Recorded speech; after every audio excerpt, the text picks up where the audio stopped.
What's up, everybody? We're doing a mic check right now. Mic check, mic check. Do you hear everything? Does everything sound as it normally does? Does everything sound good?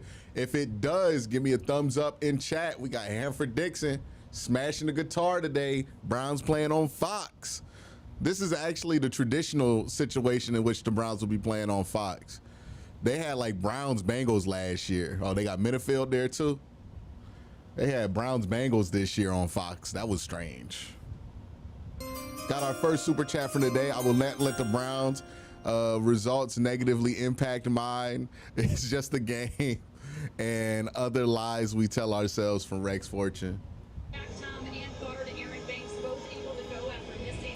We'll see how the game goes. The Browns clearly aren't going to be favored in this one. But you're never as good as you think you are. You're never as bad as you think you are.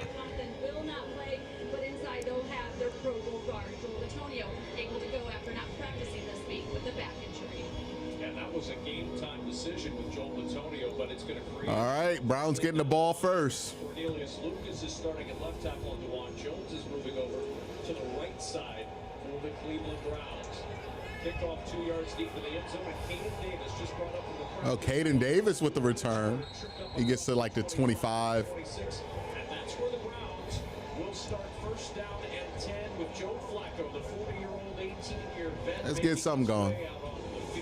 It's been a mixed bag so far for Flacco in this 2025 season. The most passing attempts in the National Football League, but the yards per attempt towards the bottom, just 5.4 yards per attempt this year. Yeah, they got to find their identity. Yeah, so the Browns flip Corn Lucas to left tackle and Dewan Jones to right. Not good enough last week against the Ravens. From the 26-yard line, it's first down and 10. Joe Flacco says Isaiah. Great job by Joe Flacco right there. And a big run here by Quid here. Start the game off. We have two guys in motion, and Joe Flacco made sure that everybody stopped. As we take a look at this Browns offense and what we saw on first down. Good job by Joe. Managing the offense, making sure you don't get illegal procedure there. Of having extended drives. You talk about 10-play drives. They're up near the top of the NFL time of possession, but they're just not getting the points out of that as they search for their identity. Quincy Junkins, a really nice debut last week at Baltimore. Has the full week of practice. We'll see how he runs behind that offensive line that had the shakeups that you and Allison talked All right, about. 2nd and 8. Well, 2nd and 3. It's second down. Flacco and they got the first down. Cedric Tillman. Cedric Tillman, and that's a Cleveland first down. All right. Nice. Cedric Tillman looked like he got hurt a little bit on that play. Flacco was able to get the team in a legal formation. That was going to be an illegal shift. He gets Isaiah Bond to stop. Why is that such a big deal? These guys cannot overcome their own mistakes. That allows them to get off to a clean start. Cedric Tillman's had several drops through the first 2 games to start this season. It looks like this Browns offense is coming out with a little bit of confidence today. Cedric Tillman kind of slowly to the sideline. Hopefully he's okay as Judkins turns it upfield. There you go. So one of the things from last week that I wanted to see with Quincy this week is I wanted to see Quinn hit the hole with violence like he used to in college. I thought that was one of the things in the first couple of quarters against Baltimore he didn't do on a consistent basis.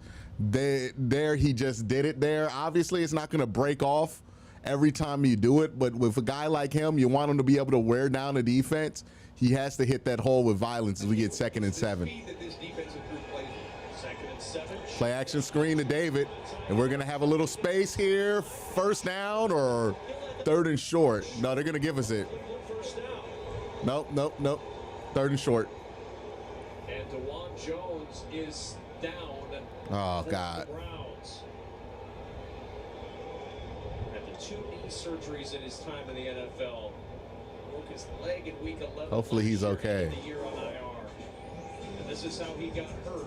Ooh. Hopefully it's just a stinger. He got hyperextended there a little bit. Hopefully it's just a stinger. He's being cautious on the knee that he injured before.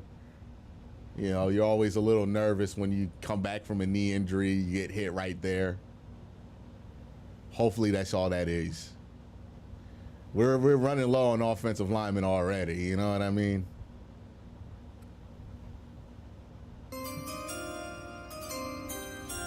We got super chat here from Ray Rags. Oh, they used Fannin on that package over David Njoku to throw to Said. That's interesting. Yes, it is. I think Harold Fannin is their favorite tool, man.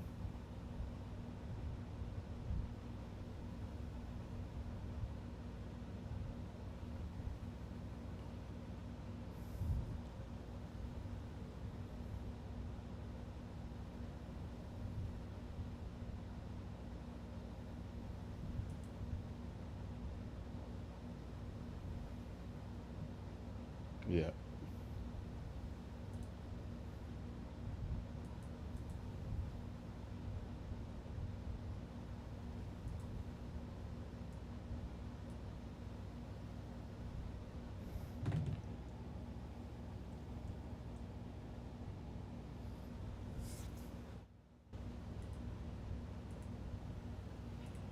I don't think it was. I don't know if that's a penalty. I don't know if they're going to call it after the fact, you know.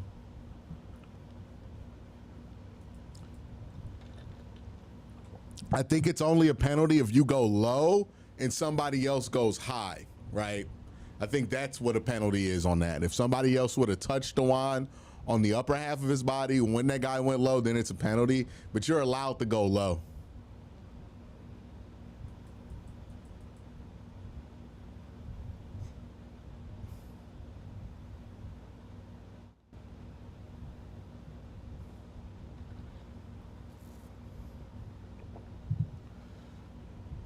He's being helped off the field. Hopefully it's just a stinger. He's all right. Hopefully. Play the Fox Super 6 NFL Challenge. Download the Fox Sports app right now and enter for free for a shot to win your share of $10,000 in cash prizes. See the Fox Sports app for details. Dewan Jones being helped into the blue medical tent. They've gone with 6 offensive linemen. Aiden Hutchinson coming into the backfield as well. He's in motion on 3rd and 1. And the handoff. They got it. Pushing that pile over the midfield stripe. That'll be a first down. So they had all that extra beef up front and moving the pile for the first down with Quincy Judkins. And this is what this Browns offense has to do. Stay into those favorable down and distances. All right, important part of this drive right here. The money part of this drive right here. We're going to need Joe to make a couple plays. As a defensive group. And the biggest thing is they're not getting behind the chains. They're not making. Hey, they're all the way back in quarters coverage here. Okay, they're creeping up. Get rid of it. Yeah.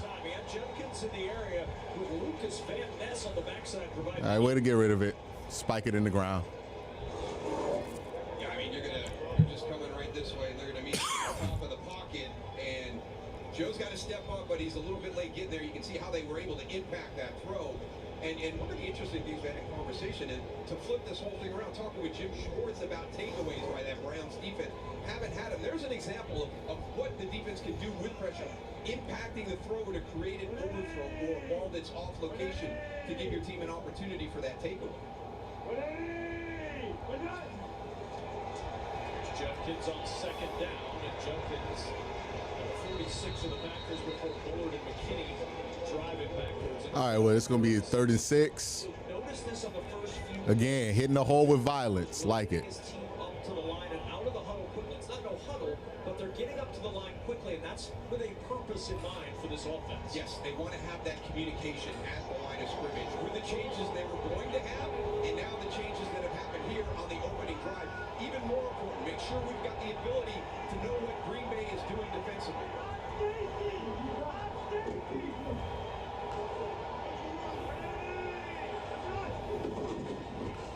And on 3rd down, they're looking for Dylan Sanders. Something going, and he'll be well short by 5 yards. Are we going for it?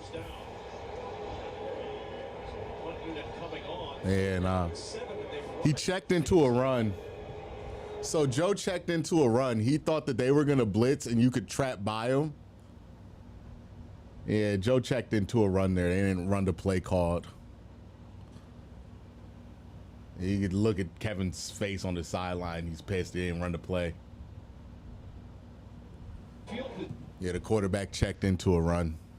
the length of the field. They haven't been able to do that the first 2 weeks of the season. Against the strength of the Browns, which is that defense. We're about to find out. All right, well, the Browns defense, they got to get turnovers this week.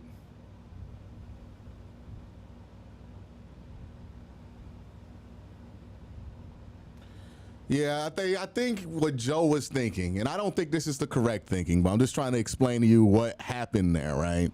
I don't agree with it, but I'm trying to explain what happened.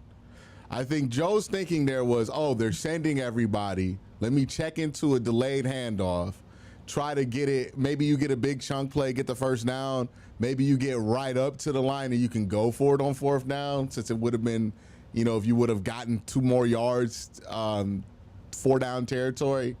And that's what he was thinking. There's no way that was called. That wasn't the play call, right? He checked into that. So, yeah, I think Joe thought he saw something, thought there would be a huge gap there, to try to get a big chunk play on the ground, and he was wrong.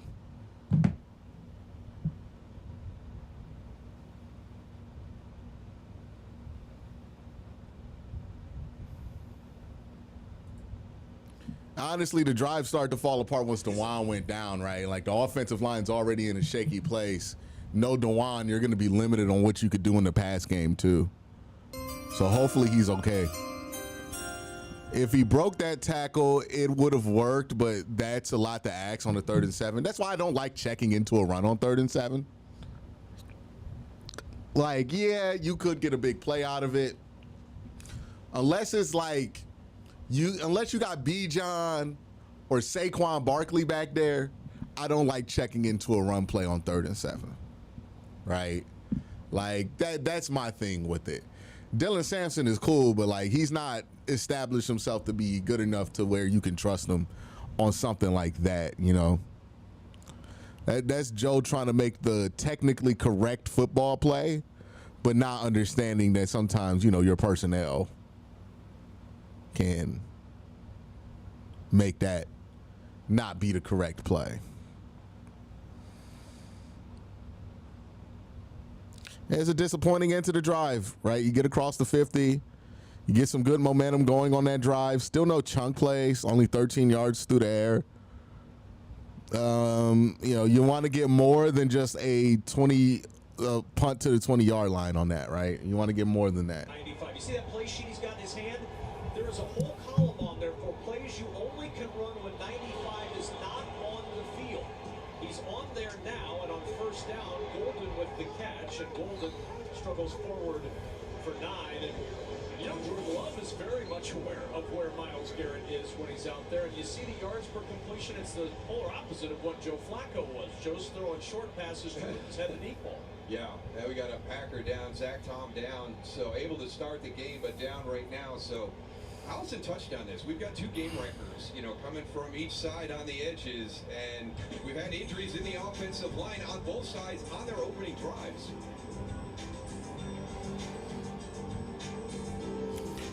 Liquid death soda.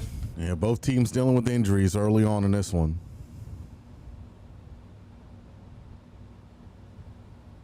DeJuan Jones is questionable to return, so probably not coming back.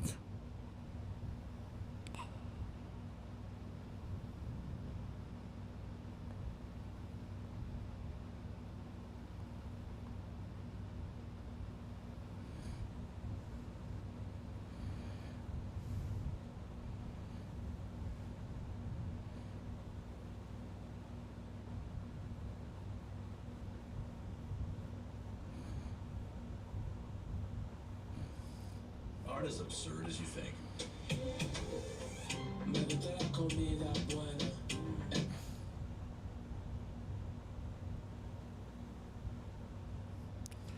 All right, so the injury situation just got settled. We're probably going to be back on about a couple seconds here.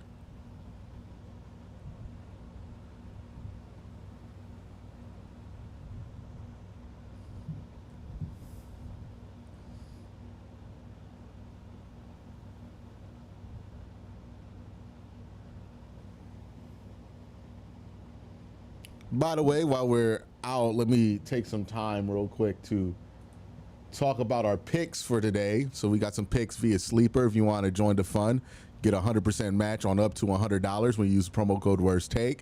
We got Jerry Jeudy going over 5 receptions. We have Quincy Judkins over 42.5 yards. Feel good about that. Jordan Love giving us an interception, and Harold Fainin over 35 receiving yards. See if that hits.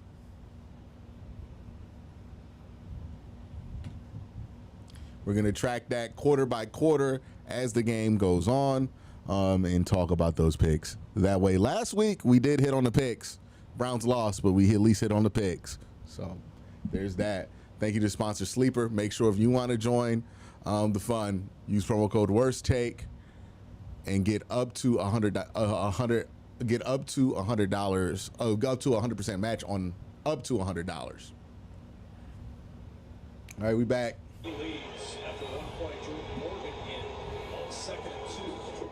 Browns defensive line just automatically back there. I mean, I don't know who gets the credit for that one.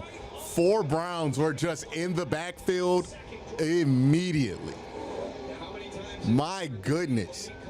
All 3 of them on the left side of your screen here. Malik Collins, Mason Graham, Isaiah McGuire splits a double team, all getting through there on that play. It was pretty incredible to watch.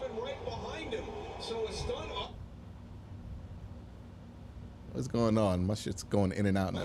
To Jordan Love. Mason Graham, the other that was right on the heels of Malik Collins. Nowhere at all for Jordan Love to go. 3rd down. 4-man pressure. Pressure again. And they're getting off the field here. Defense starting off good. So the Browns. One thing that we noted, right, the Green Bay Packers coming into this game just have not played a threat on the offensive line like the Cleveland Browns have. And now they might be out their starting right tackle. That's going to be a huge thing to watch. Both teams out their starting right tackle for now. Hopefully DeJuan can come back for the Browns, but that's interesting to watch there. Very challenging. It's going to be tough for Jordan Love today to get through his progressions because he's got to recognize what kind of coverage they've got going on behind that front that can generate pressure with just the 4. And you wheel it to pull it away. Pressure up the middle on a wheel, and he uncorks this punt. And a fair catch called for and made by DeAndre Carter at the 20-yard line. So the Browns and Jeff Hadley's deep. If nothing else, this D-line is fun. Absolutely. Thank you for the super chat, Dragon. A process, but he feels like it's on the right track to where he thought it was going to be towards the end of last year. Yeah, it was one of those things that we talked. We had the Packers during the course of the year, and I don't want to overload the guys with a lot of stuff at the beginning. I want to add through the course of the season, let them grow in their understanding and knowledge of the defense so they can play fast. He felt like by the time the playoffs got there, they were good, and it was really, really happy of where they got to during training camp this year. Harold Fainin Jr., the talented young tight end in motion. Flacco looking, checks it short to his other tight end. Way to bowl through, David. What's the flag? Line, but a flag down behind the play, and it'll be a hold on Cleveland. Come on. Teller on that right side. Holding number 71. Offense. That's a drive killer right there, man. 1st and 20. Cornelius Lucas got Can't have it. for it. A couple of guys may have had their hand in the cookie jar there. Yeah, well, you're working against Micah Parsons, number 1, and the biggest thing is you're Oh, come on. That's not a hold. And that's feet. That's just getting off that line of scrimmage. You got to have that. Oh, come on. He let go. Between you and Micah Parsons, the same. That's a ticky-tack call. Both of these guys, some of the best. How are you going to call that ticky-tack hold on Micah Parsons? We see Myles Garrett get manhandled every week. Bond in motion. And the swing to Bond. Trying to get around the edge really quickly. Great job by 21. Got out there on the corner and would not let him turn. It'll be 2nd and long. Yeah, it's a drive killer. Yeah, a really nice job by Nate Hobbs, but you're going to see this screen get set up outside, and you're going to have a 2-on-1. And right now, you've got to swap, right? You got to climb, you got to get off. That center Tillman has to disengage. He's got Harold Fainin there coming inside. And just get off that, get to that second defender. Isaiah Bond unable to break the tackle. 2nd down and 21. 4-man pressure. Flacco with some time. Oh. To the middle Who is that? Great catch. All right, it's 3rd and manageable now. On the first down, and we check in with Carissa Thompson for the first time for a game break. Thank you so much, Kevin. Both the Eagles and Rams undefeated. Jalen Hurts doing what they do. The tush push gets them in from 1 yard out. Eagles up 7-0. Kevin? He's Landino over the tush push. The hardest play to officiate. 3rd and 4. Third Get this down off and quick. 4. Another 4-man pressure. Parsons up the middle, got free. Flacco over the Yeah. complete. And it'll Pressure bring up killed that one. down. Micah Parsons, first impact that he's had today. Yeah, Micah just got to him quicker than a lightning bolt there. He's on a backup left tackle right now. So they do a chip. Micah gets free on the release. Yeah, got to get rid of it. But you've got to also allow that tackle to be able to maintain his position, to be able to block him. Did you bump him too far inside? Yeah, David didn't do a good job helping. And go right into that inside gap to get that pressure. This punt looked shanked. The Orquez punt. Golden fields at the 33 did not call a fair catch, and Golden fights forward for about 4 on the return. All right, look, we know how this game's going to go in the early part, right? They're not going to score. We're not going to score. We got to get turnovers. Like in these critical parts of the game, the Browns have to get turnovers, right? They really said no way that they back up could show down with Micah Parsons. It must be a hold. Yeah. I mean, like, it wasn't even like it was like a great rep for Corn. It was just like he didn't hold. He got beat still, but he didn't hold. Like, we just got rid of the ball quick enough. Yeah. Would love to see Miles get those benefit of the doubt holding calls, too, despite being the best defensive player on earth, by the way, you know?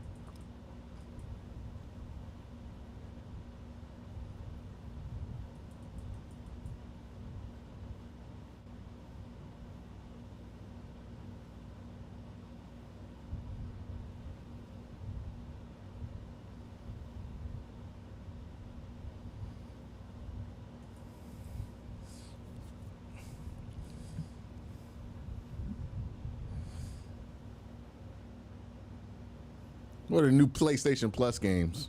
They just gave me the alert for that. Y'all know what they are? Let's look at them.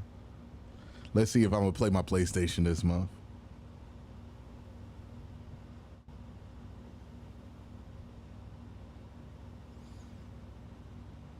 Oh, they added, they finally put Cyberpunk in there?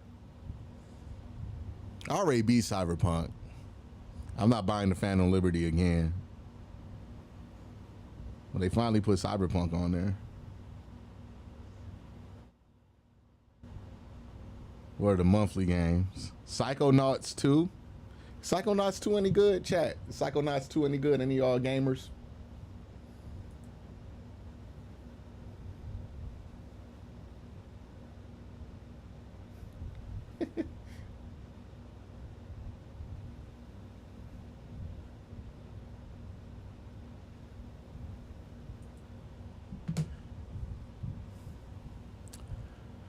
Hey, see the defense. Look, we're going to need the defense to get turnovers to make the offense's life easier. We knew what it was this week, right? You're going to have to be Superman.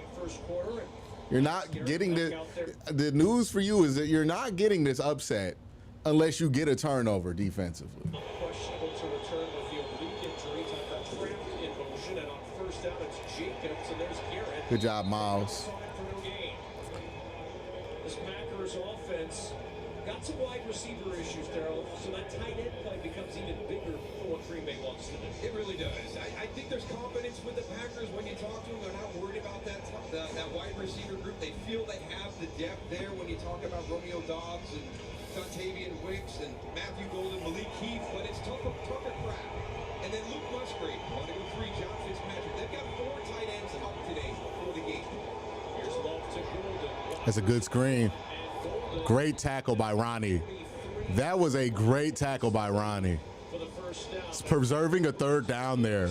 I mean, that was absolutely going to be a chunk. We've seen it, that interior defensive line. Yeah, how many times did we hear Malik Collins' name mentioned? mentioned this week getting ready for the game. Mason Graham really starting to hit his stride, understanding what this defense is and maximizing his skill set there. Some great linebackers. I mean, you watch that group, you know, Devin Bush, Carson Schlesinger, Jerome Baker. I mean, they're good there. And then that back end, and again, you see the four, it looks the same snap to snap, but what they do behind it is very impressive. Love on 3rd and 3 to the sideline. There's Jacobs. Isaiah McGuire didn't know where he was supposed to be. Jenkins with the tackle of Josh Jacobs, but a pickup of 6, and they move the sticks. Yeah, look at Isaiah McGuire. When you're running back, putting him out there, Savion Williams is now in the backfield. That kind of chess piece that Matt LaFleur is hoping to expand as the season progresses. Missed a lot of OT. Got to get the call in, Rook. But then you can just slide Josh Jacobs right out to the right and try to get a one-on-one situation like they did and let him use his skills. A lot of weapons here for Jordan Love in this offense. An offense in which he's got so much control over right now at the start of year 3. Josh Jacobs to the outside, weaving through tacklers, and Jacobs down inside the Browns 45 in the arms of Carson Schlesinger. Myles Garrett on the sidelines at the moment. 2nd and 3.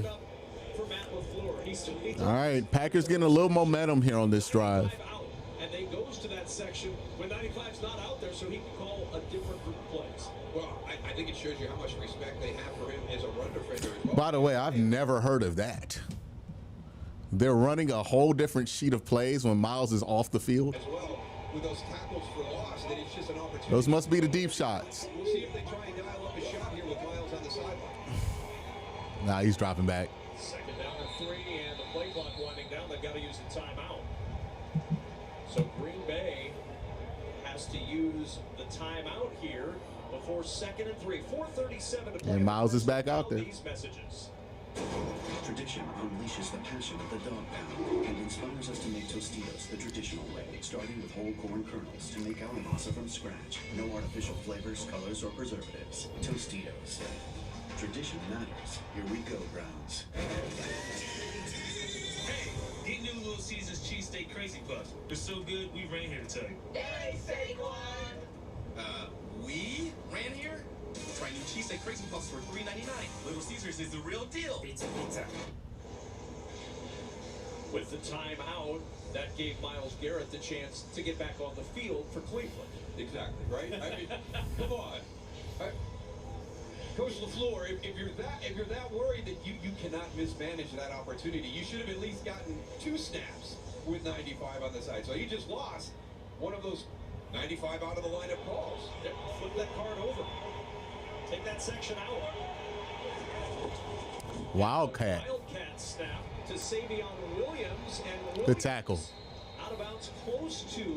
All right, 3rd and 1. Yardage. So apparently that's a play that's in the 95 in category. Allison Williams, he's still out there for 3rd down. He is, and LaFleur told us he's never game planned against one specific player in his entire career like he did this week with Myles Garrett, and that includes in 2020 when they faced the Browns. And he said the reason why is a couple of things. They play a really attacking style in that front. They come off the ball so quick, led by Jim Schwartz, who's just such a good defensive coordinator, does a lot to keep you off balance. But then he pointed to the guys around him. You've called their names today. Malik Collins, Mason Graham, the rookies, that these guys play so hard. Up the middle. They got it. Right All right, you got to stop him in this set right here if you want to avoid points. And he gets the 1st down to the 30. So we're already at the 38. And that'll be enough to move it. Yeah, they're in point territory right here. They're going to be in hurry up. Walker on that play. Oh, and a little bit of pace. Jordan Love snapped the football, and the timeout was used by Cleveland. He wanted to try to pace because they didn't substitute. The Browns tried to substitute, so he was hoping to pace, and instead Cleveland took timeout. They had to, or they're going to get 12 men on the field. Myles Garrett did not get off the field. He was going to be flagged if they didn't get that timeout called. You saw a little bit of a trick. Green Bay took a simulated substitution that we should have held up. Oh. No timeout. We get our timeout back. Substitution. So there is no timeout. Why are the fans booing? That's good. That's good for us. We get our timeout back. But then didn't sub, and Carl Jefferson said we should have stopped it. A lot of shenanigans. Watching shenanigans All right. in the Auburn, Oklahoma game. You know, off the guy off the All right, so this is the area of the field when the Packers get here. The Browns have a chance to get some turnovers, right? This is where they're going to be more aggressive. This is where they're going to be more willing to put the ball in danger to get that risk reward here. So Malik Heath in motion. it's not great that they got past the 50. First down and 10.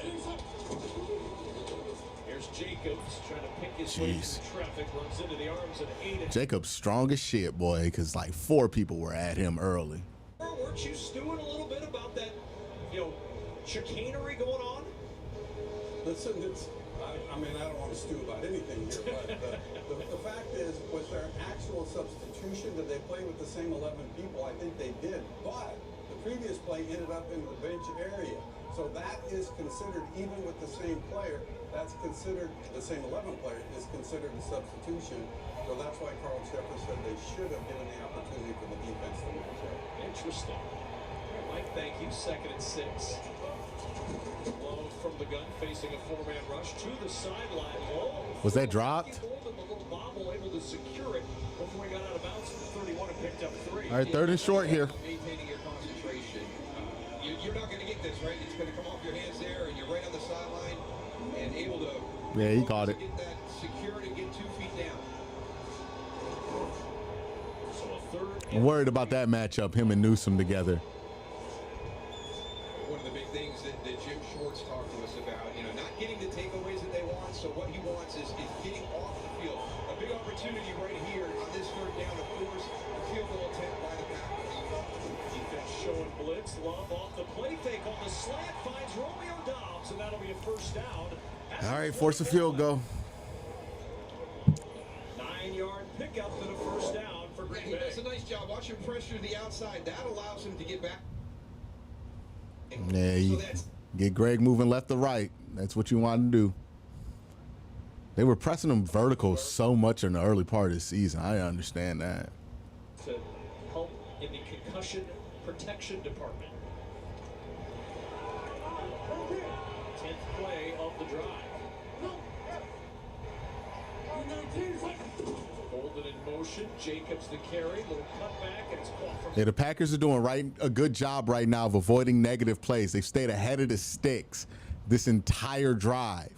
And that's the key to success for them, right? Stay ahead of the 6. Shut down Joe Burrow in that passing attack from 2024 and then followed up with what they did against the Ravens. If you're the Browns, obviously the opposite is true. You got to find a way to get a negative play here. Had a couple of opportunities. A lot of talent and a lot of weapons in the passing game. They've got Josh Jacobs. They got good substitutions behind him with Emmanuel Wilson and Chris Brooks. So this is going to be a challenge for this Browns defense today, pairing up against the balance of the Packer offense. Bo Melton, the converted wide receiver, now corner back at wide receiver right now. He goes in motion as the handoff is. They're going to be ahead of the sticks here on 3rd down, too. Is it going to be 3rd and 4? 3rd and 5? Yeah. You're starting to see that. Right. See, the Packers are staying ahead of the sticks constantly. They have not gotten a penalty, a negative play here. This drive is why it's important to stay ahead of the sticks if you're watching. Some big chunk runs, but they're being efficient, staying ahead of the chains, and it's allowing them by themselves to be able to now maintain their position. You're just asking less and less from your offense every play when you don't get behind the sticks. 50-50 run and pass. Exactly. This year, they're 3 for 3 on Oh. 4th down of this drive. 12th play of the drive. Oh, And we've got a and they made their first mistake. Number 77. That was their first mistake. Let's capitalize. So that'll put them behind the sticks. early.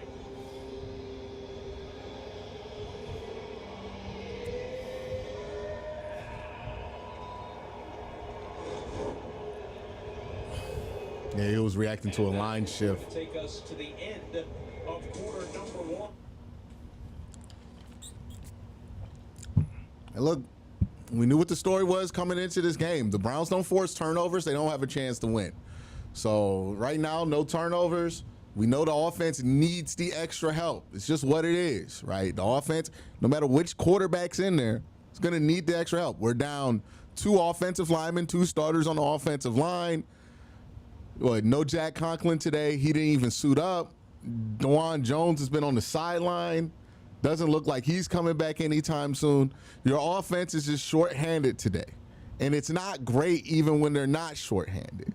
So we can bitch and moan, oh, the offense isn't amazing. Oh, yeah, this and that. We know that the offense isn't amazing. They're playing shorthanded. If you want to win this game, you just got to you got to compensate for it. And the way that you can compensate for it is defensively, you got to get turnovers. You got to make the offense's life easier.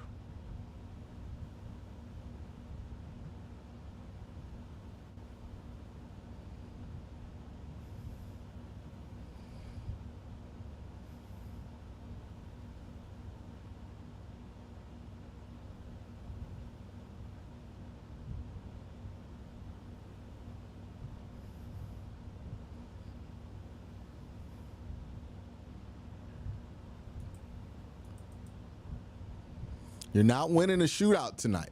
You're just not, right? You got to keep the score low if you're the defense, and you got to give your offense extra attempts at it, right? Special teams has to make plays eventually. We're going to have to do everything we can to help the offense. That's just how the team is constructed right now.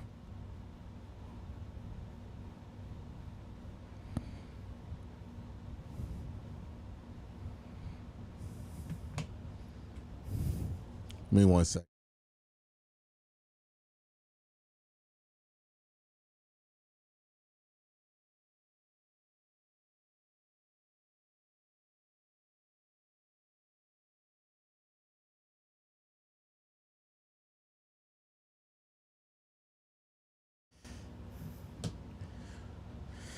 Yeah.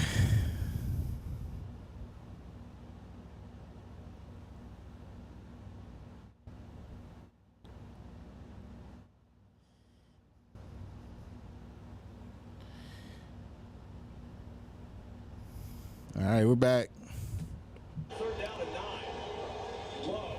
Pressure up the middle, and good play by Denzel Ward. So Mason Graham and Denzel Ward teamed up on that one. Mason Graham forced the quick throw, and Denzel Ward saw the pressure and just hopped the route here. Look at the inside pressure by Mason Graham here, number 94. Just gets that release up with the center, hands up quick, and then Denzel Ward, sensing that pressure, decides, hey, I'm just going to hop this. So way to force a field goal. But again, defensively, your job's going to be more difficult than just keeping the score low. You got to get turnovers.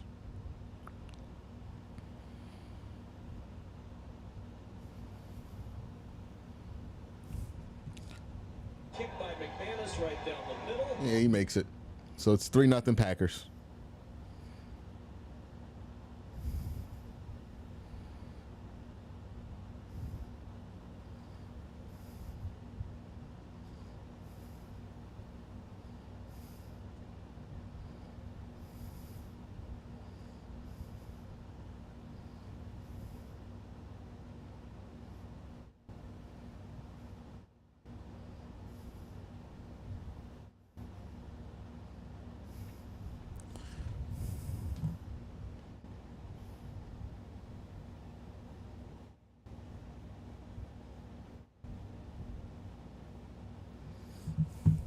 To positive. I mean, this defense that Cleveland rolls out, snap to snap, is very challenging. It's a physical day. All right, offense. Let's get something going here.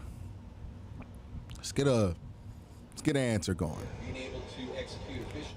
The unanswered points are the thing that killed you against the Ravens, right? You know, the score was so low for so long, but we just did not answer any Baltimore's points early in that game. Momentum is a good. Put you in a position to panic, press downfield. Let's stay out of that. You know, let's get a drive here. Let's stay ahead of the sticks like the Green Bay Packers were able to. You stay ahead of the sticks, you're going to be able to do a lot more. And don't return that. Steve will take the knee for the touchback. And Joe Flacco and company back to work.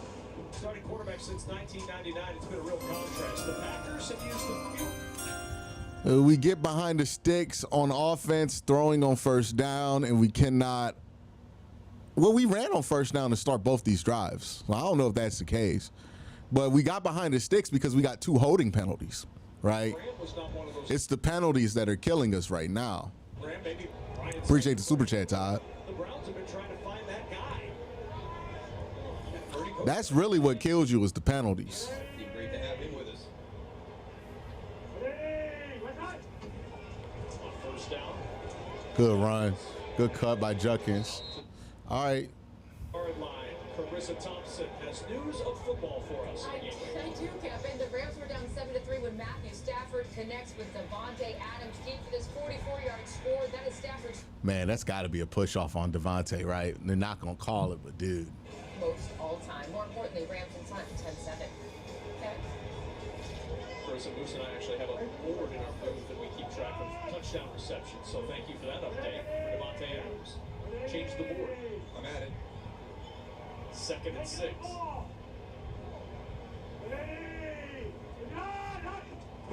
And off Judkins again. Steady feet, keep turning.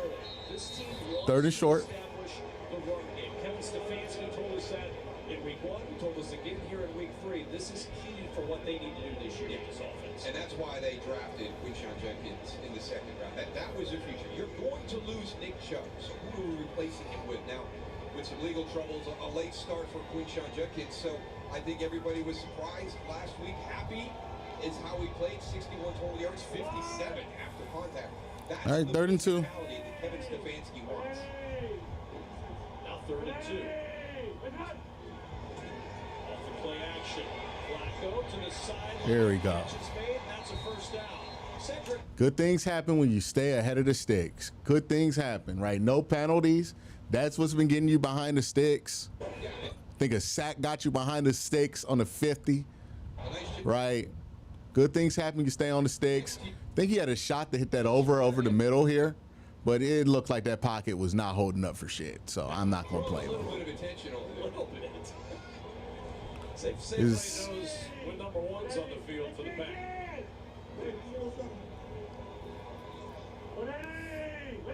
He's not at the moment. Judkins is. He gets the carry, and Judkins met. And now we're behind the sticks. Duffy. Nice play by the Packer linebacker. Loss of 2 on the carry. And you would think it would be similar for Kevin Stefanski as it is for Matt LaFleur to have when number 1's out. Oh, here's my call. Right. So you wonder how many passes we get when 1's out. Flea flicker. Flea flicker. And Flacco Screen. sets it up short for Fannin. Fannin on the edge runs into McDuffie. And do down at nothing. the 45. That was a quick flea flick. Fannin cut that the wrong way. Flea quicker here, right?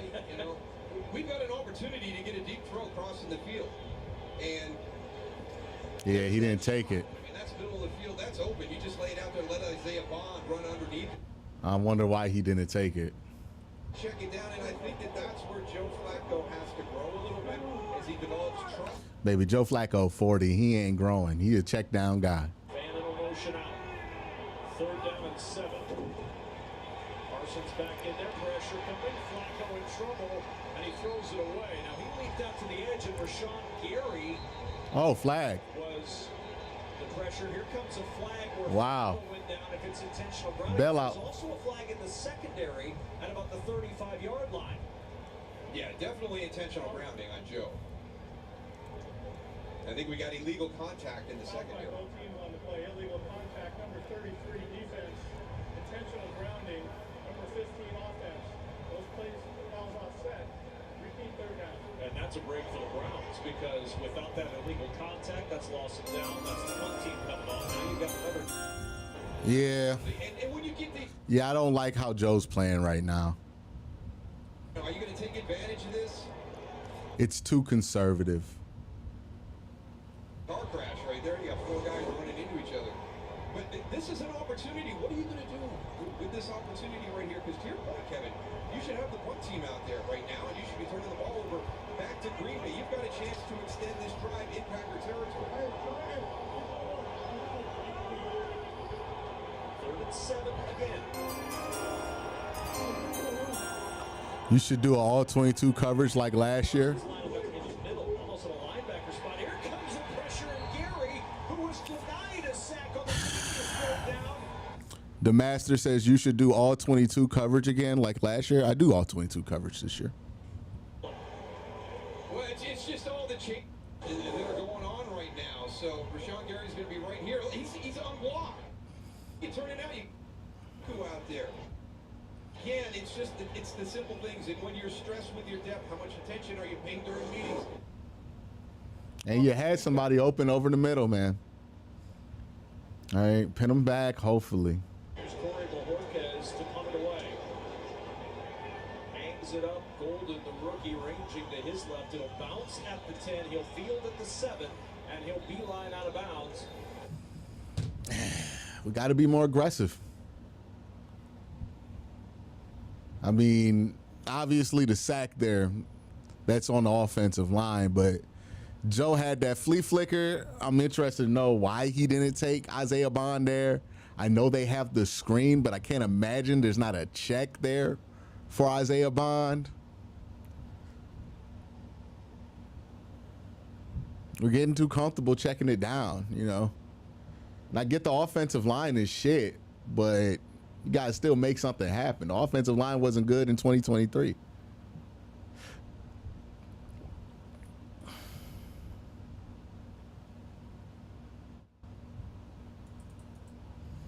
I mean, the chunk play's there, right? You get the chunk play called in on that flea flicker. He's wide open. You got to make that play there to get in scoring range, right? This offense has such little room for error. You know, missing on something like that, that's critical. They're not going to get opportunities and opportunities and opportunities. They're going to get very few chunk play opportunities in a game, and you got to look for them.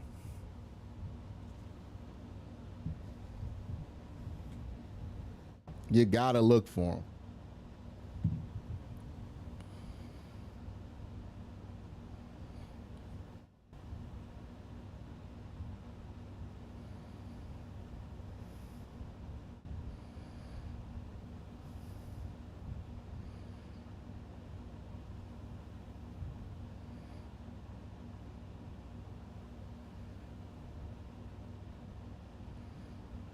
All right. Let's look at her picks. All right, so we've been tracking these picks. This is the end of the first quarter check here. So Jerry Jeudy still 0 receptions. I think he's going to end up the game with 5 at least. Quincy Junkins at 21 yards through 1 quarter. So a good chance he gets over that 43-yard marker. Jordan Love, no interception yet. Harold Fannin, only 5 yards receiving. I have him getting 35. If you want to join the fun, make sure you sign up for Sleeper. Use my promo code WORSTTAKE. Get a 100% match on up to $100 when you use the promo code WORSTTAKE. And we're back. Punted now Jordan Love, who led the Green Bay Packers to a field goal his last time out there, starting deep in their own end at the 12-yard line.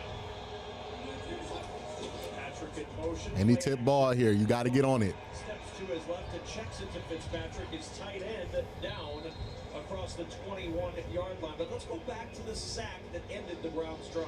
Yeah, I think the reason that Rashawn Gary is turned loose is because guess who that guy is? And you don't see him in that position very often. So I think that messed up the count. And you've got KT Leviston, who's coming outside and just turns Rashawn Gary loose, and whether the slides were happening inside, but just making everybody think. And again, that's one of the big reasons. Let's get to the line of scrimmage early. Let's be able to communicate and talk. Well, I think that was movement. The flag drops after the ball is snapped. Felt like the Browns got off the ground early. The left side of that line, that movement. Okay. That's the second on Jordan Morgan in this first half. Well, Mason Graham's going to have a TFL taken off his board for that. He's not been back in, and so that created a shuffle for Matt LaFleur's line. Yeah, and you want to come out and you want to try, and Zach Tom comes out to start that game, and he made it through one snap, and he knows that he's not going to be able to help his team win today. And that's a hard position to be in. You get ready for this, you're prepared for it, you know you're not going to be 100%. The Browns have to address O-line aggressively after this season, allow time for the quarterback to go through their progressions. Yep. Second and 6 toss play. Okay, good tackle. Great job by Swessinger. That looked like it was going to hit for a second. Thank you for the super chat, Brody. Bodie, my bad, not Brody.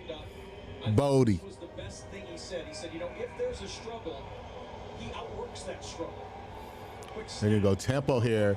That was not a good idea. As Schlesinger gets a sack. But Love cannot. He outworked the struggle of getting to the quarterback. Yeah, they tried to go quick snap here to get the Browns defensive line off guard. And the Browns defensive line just demolished that. Look at this right here. Great twist by Carson Schlesinger. I mean, look at fit 95 Myles Garrett just manhandling whatever double team they threw at him. And a good job by Mason Graham opening up that lane there for Schlesinger to just shoot through, and then Alex Wright gets in on it.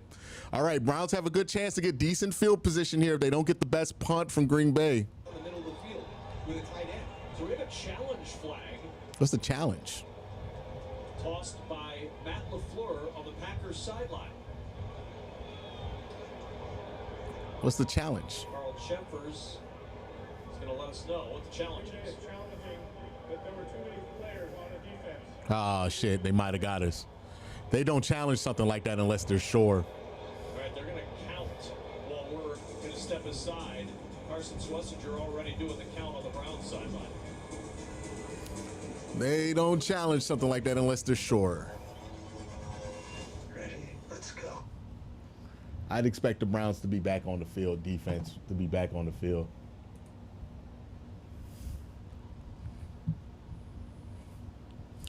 Yeah, you don't challenge something like that unless you're 100% sure that's the case. There's no real gray area there. Let's check in on some scores around the league here. We're fixated on the Browns game. Right now, the Vikings up 14-0 on the Bengals. So not good for the Bengals. The Raiders down 3-7 to the Commanders. The Titans down 3-17. I know Cam Ward had a pretty rough interception to start the game off.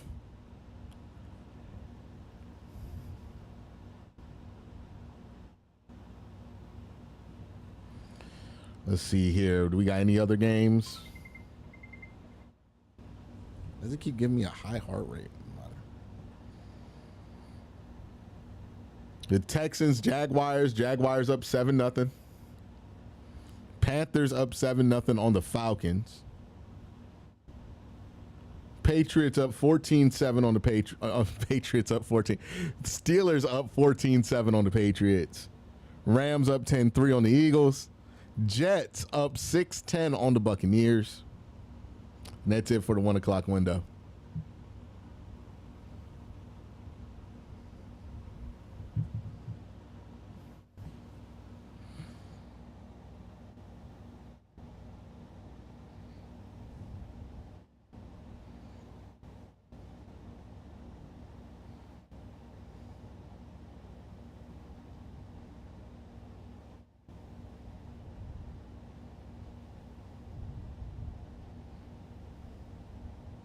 Night football as the Lions square up against the Ravens on ESPN and ABC. Then Week 4 kicks off with Thursday Night Football on Prime Video. Stream games live on your mobile device with NFL Plus. Matt LaFleur's challenge, a Yep. good one. 12 minutes. Yeah, you don't challenge something like that unless you're sure. As Devin Bush didn't quite get off those. No, you got to hustle. I mean, Rayshon Jenkins is coming on the field. They're going to swap out a linebacker for a safety. But you got to hustle. That gives them a first down. Small mistake there by the defense. Those are the little mistakes right there that happen. We saw it with an opportunity when the Browns got an extra snap and they weren't able to do anything with that on a third down. So there's different times during the course of the game where you're going to be able to steal some momentum or create some momentum. And the Browns have just struggled mightily in those areas this year. And even a more painful penalty than what Green Bay had that gave Cleveland an extra snap. This gives a fresh set of downs. It was 3rd and 4, the 5-yard penalty takes the punt team off, means the Browns aren't getting a chance to get the football back, and Jordan Love and company go to work with a first down from the 23. Would have been a 3 and out. Instead, it's a first down by penalty. And offensively, if we're looking at, like, obviously the offensive line isn't playing good for the Browns. But I would say Joe Flacco, 2 big mistakes in this game. Not seeing that post on the flea flicker, that's a huge mistake there. And then the second mistake is checking into that run on 3rd and 7. Yard line on first down. Emmanuel Wilson, the running back. Musgrave, the tight end, in motion.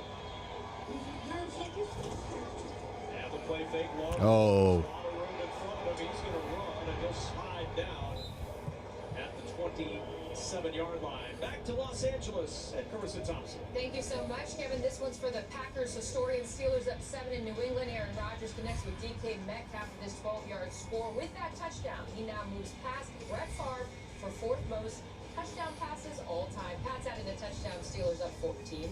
Kev? Carissa's got all kinds of NFL history in these game plays today. Receivers breaking records, quarterbacks breaking records, 2nd and 6 here in a 3-0 game. Play action, pressure coming. Garrett chasing off the fingertips of Tucker Kraft. And it All right, 3rd and 6.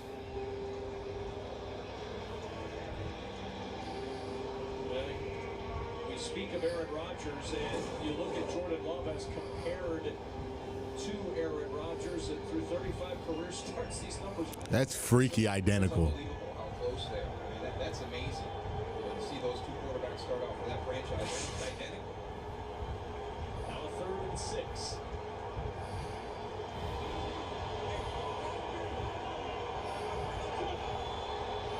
Garrett lined up at the bottom of your screen to Jordan Love's right. Love will throw to the right side. Dobbs with the catch. Breaks free of Denzel Ward. He's got a first down and 20 more. All the way out to the 44-yard line. A 16-yard gain on the play. Can't let them stay ahead of the sticks, man. By Romeo Dobbs. Here they are at the bottom of the screen. Just watch him get out of his break. That's a good route. Right there. Just stops quicker, retraces, loses Denzel Ward on that change of direction, coming back on that stop route.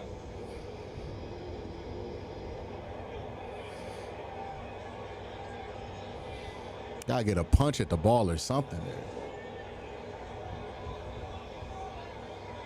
So at the 44-yard line, play clock down to 8 as they break the huddle. Gonna have to hurry or use a timeout. Play clock at 2. Oh, delay a game. All right, they get him behind the sticks. Oh, they call it. Timeout, Green Bay. A 30-second timeout. It's the second time that's happened in this first half for the Packers. They've had to use that timeout to avoid the delay of game. Yeah, and we talked about it at the top, right? This is the first. Look, we talked about the potential of Green Bay coming in here not being their sharpest. I mean, they're not sharp right now offensively. They're behind. They're not getting the play call in. They're not good on operation right now. You got an opportunity here to attack if you're the Browns, but you got to take advantage of it, you know? Caused by the crowd? Is their communication just not as crisp as it has been at Lambeau Field? But we've seen some things uncharacteristically here in the first half that we didn't see those first 2 weeks. And it was something everybody that we talked to before the game, Coach Halfley, Jordan Love, everybody was concerned about just all of the operation away from home for the first time. Left in motion, Russell pistol, long to throw. Swings it, Jacobs. Up the left sideline, and Jacobs down. Good job by Miles Harden. Providing the stick to knock Jacobs down after the pickup of I mean, Josh Jacobs is a big boy.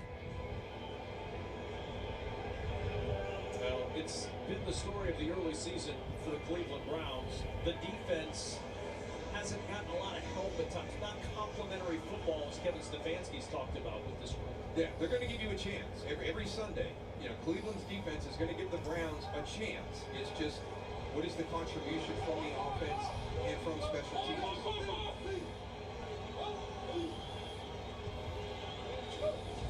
2nd and 7. Love with pressure. Peels off to Jacobs. Jacobs. That's a nothing. As he gets to the 47-yard 3rd and long. Great job by Grant. All right, I tell you, Grant Delpit. Well, we're flying to the football today. The Ravens game where he's not afraid of Derrick Henry. They're going to be able to shut him down. Now he's got to follow that up. Mason Graham with the pressure. They hold him to 23 yards, and a lot of it had to do with Grant Delpit. He played. We got to call timeout. Against the Ravens last week. You watch that film, and number 9 is everywhere. He's picked up right where he left off here this afternoon. Coming up with run support from that safety spot. 4 for 6 on 3rd down today are the Packers. A 3rd and 7 here. Oh, they're late into this clock here. Play clock at 2. Free play. With a flag down to the sideline through the hands. Free play. Dobbs, and it's incomplete. They got Miles to jump. They're going to get another 3rd down opportunity here. Yeah, Myles Garrett jumped. Offside, number 95. Yeah, Jordan Love put his hand down. Now, you're not supposed to be able to do that, but they don't call it. You thought the Browns got the Packers off the field second time on this drive. Yeah, it's hard enough to win a game in the NFL. Yeah, you see how Jordan puts his hand down? Mistakes like the Browns have committed today against an offense and a team that's as balanced and talented as Green Bay is. You're just making it so hard on yourself. 5 defensive backs out there for Cleveland on 3rd down and 2. Jacobs split out to the bottom of the screen. Now he'll motion into the backfield. On 3rd down, it's Love on the keep. He's got the 1st down and plenty more. That's a good call. Love running behind Tucker Kraft, picks up 10 in the 1st. Watch the end of the line. Isaiah McGuire's 57. Yeah. You're not chasing. That's not your job. That's not your job. Yeah, they saw him being aggressive. The run to the outside. There is no run support out here besides that, right? So that's his job. Isaiah McGuire has got to watch for the boot or everything coming back that side. That's the second time he has gone like a shot down the line of scrimmage, and they brought that boot out around him. First run of over 10 yards today belongs to number 10. False start. And a flag moving on the left side of the offensive line. Yeah, they're doing a lot of hard counting.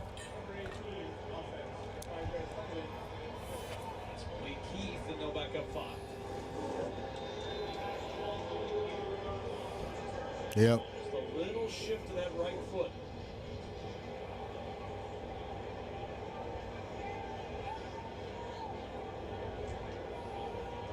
Green Bay will get up to the line now. The 1st and 15. It's big set here. They get a negative play here. That'd be huge. They're going to, they could have got one. Down to the 38-yard line. Delphin and Huntington combine after the 5-yard gain. That's a missed opportunity. And they just make you think so much pre-snap with everything going on, and you've got a traditional power eye. There goes Tucker Kraft away from the play, quick pitch out front. That's a missed opportunity. Just some really cool stuff in the run game. Rasheed Walker is having a nice game today, and left tackle for Green Bay. In that run game, he's doing a nice job. He's getting a little bit of help out there when he's got 95 one-on-one, but in the run game, he's been very effective today. He walks downfield. Off the play fake. Pressure up the middle. Love steps up. Got him. Alex Wright. Big play by Alex Wright. That's huge. That's huge. Good job by Alex Wright, because he's gonna get the chip, and then he's got somebody that's gonna double team him, right? Little chip there with the tight end before he goes out. I mean, Mason's getting pressure all day here. Bad technique, head down. You're not in position. You're not in position to be able to block these guys. This defensive line. Oh, you almost get him to fumble. Explosive. They change direction, and you've got to be 3rd and 15. in position and be ready. All right, Miles. Perfect technique to be able to block these guys. 3rd and 15. 6 defensive backs out there for the Browns. Jacobs with the catch. Good tackle by Schlesinger. What a tackle by Schlesinger. All over the field. That's got to be on them.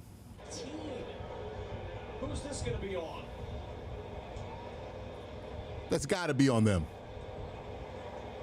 That's got to be a legal receiver downfield or an eligible man downfield or some shit like that. Carl Sheffers, our referee, will sort it out and let us know.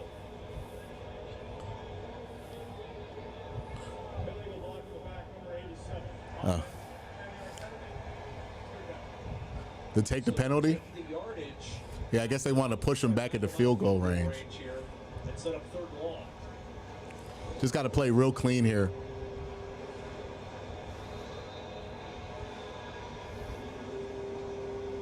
Took his eyes off the defender, and now You can't do that. It's one of the things that I just never understand when you see that play. If I'm coming up to block you and I see your name, then I should stop and I shouldn't block you, because that means I'm going to hit you in the back. I wish that was a rule on our Saturday meetings at the hotel. Love. Oh, here comes Miles. Big play. Aiden Huntington and Myles Garrett. And the two guys that trained together in the summer. Double team. At the quarterback. And they took away 3 points from Green Bay there. Because watch, he's got two guys there. I mean, Myles Garrett's just the greatest of all time, man. Look at this shit. Nobody else can do that in NFL history. Aiden Huntington gets up the middle. Great rip move on the guard. And Miles trying to rip at the ball, trying to force a turnover. Doesn't get the turnover. Does force the punt here. Hopefully they kick this thing into the end zone. We get it at the 20. So we'll see if he gets some more of that, because right there, that one didn't. It's returnable.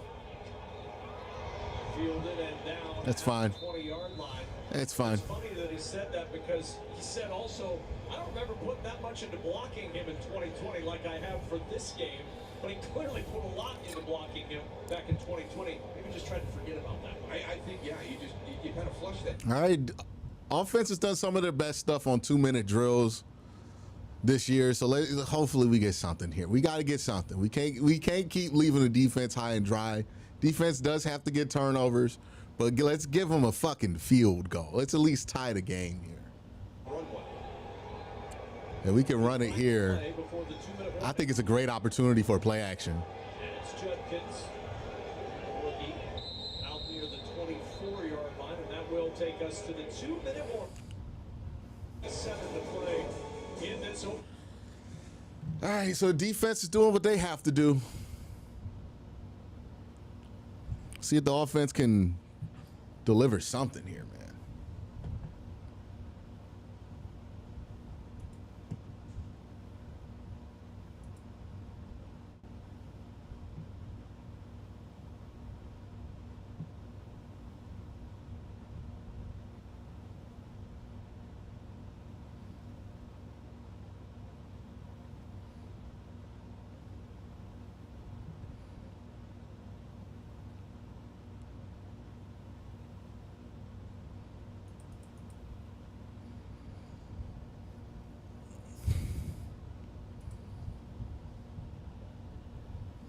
Yeah, Miles is what, 3.5, maybe 4. I don't know if they're going to give Huntington the half on that.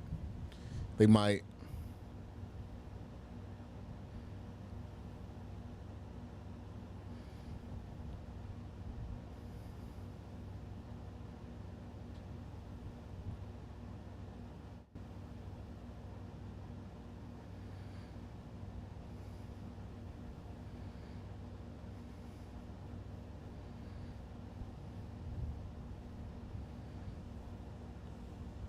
Let's look around the league. Let's look at some scores real quick.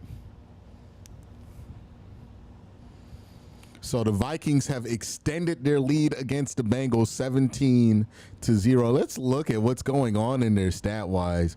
Jake Browning, 6 of 10, 32 yards with an interception. Carson Wentz, 5 of 8, 50 yards, 1 touchdown. It's just really that defense for Minnesota is just coming over top of them.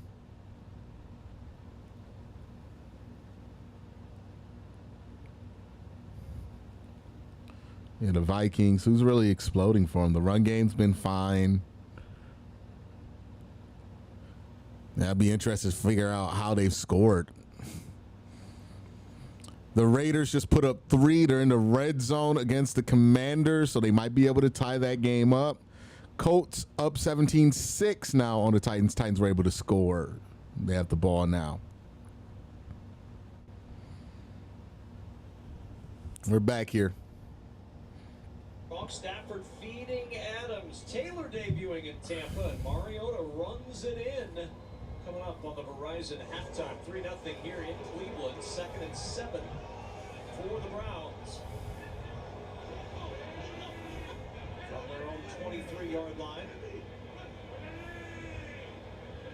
Goes 6 of 8 for 43 yards. 4-man pressure.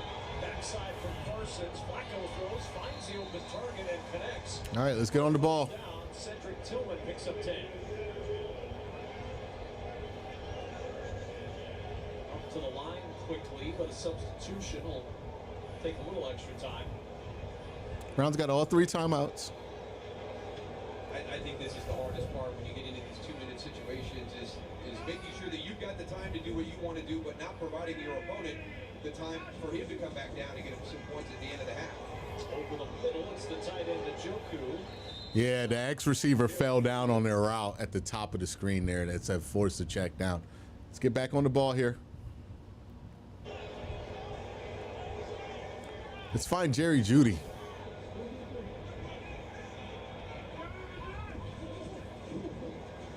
And 4-man pressure pressure. Flacco will step up, floats it down the sideline. Lunging for his Jamari Thrash. They can't connect, and that'll stop the clock with 58 seconds to play in the half. And watching Andre Schmidt in pregame warmups, this gets you right about the spot where he needed. Just a little bit better of a throw, and you got a chance to make a catch there. That'd have been very tough because his foot's already in the air. I don't know if he gets that knee down in time. He kicked a 61-yarder in the UFL. We know he can do that, but that was indoors. But pregame, if he hits it well, he's got the leg to get it there from 60 outside here today. Hit from 61 in the UFL with St. Louis. Flacco steps to his right, throws a wobbler. Oh, good catch by Jerry Jeudy. That was a wobbler of a football right there. All right, this has been where the wall has been for this offense right here. Timeout. And now Kevin Stefanski wants the timeout. Is he also looking for a penalty? He was frustrated it didn't get recognized soon enough. Good anticipation. Yeah, this is a great catch by Jerry Jeudy here, right? Outside. Joe Flacco sees it, throws it, and then gets up there. This is a wobbler. That's got to be the Browns' biggest chunk play of the day. He can run underneath it. Yeah, he gets hit while he throws it. I said it was a wobbler when he threw it, and that's why it wobbled. Great catch by Jeudy. Good pop on that throwing arm. Yeah, it's amazing that ball got there. That was a healthy lick he took there. He got it there with enough on it for Jerry Jeudy. And now you're in that conversation of Andre Schmidt territory. Now remember, Andre Schmidt struggled at home in week 1. You're the Browns. You can run it here if you want to. And was on the injured list late this week with a pulled calf. And there was some question as to Whole field's open for you. Clearly is. We watched him at warm-ups. He looked great.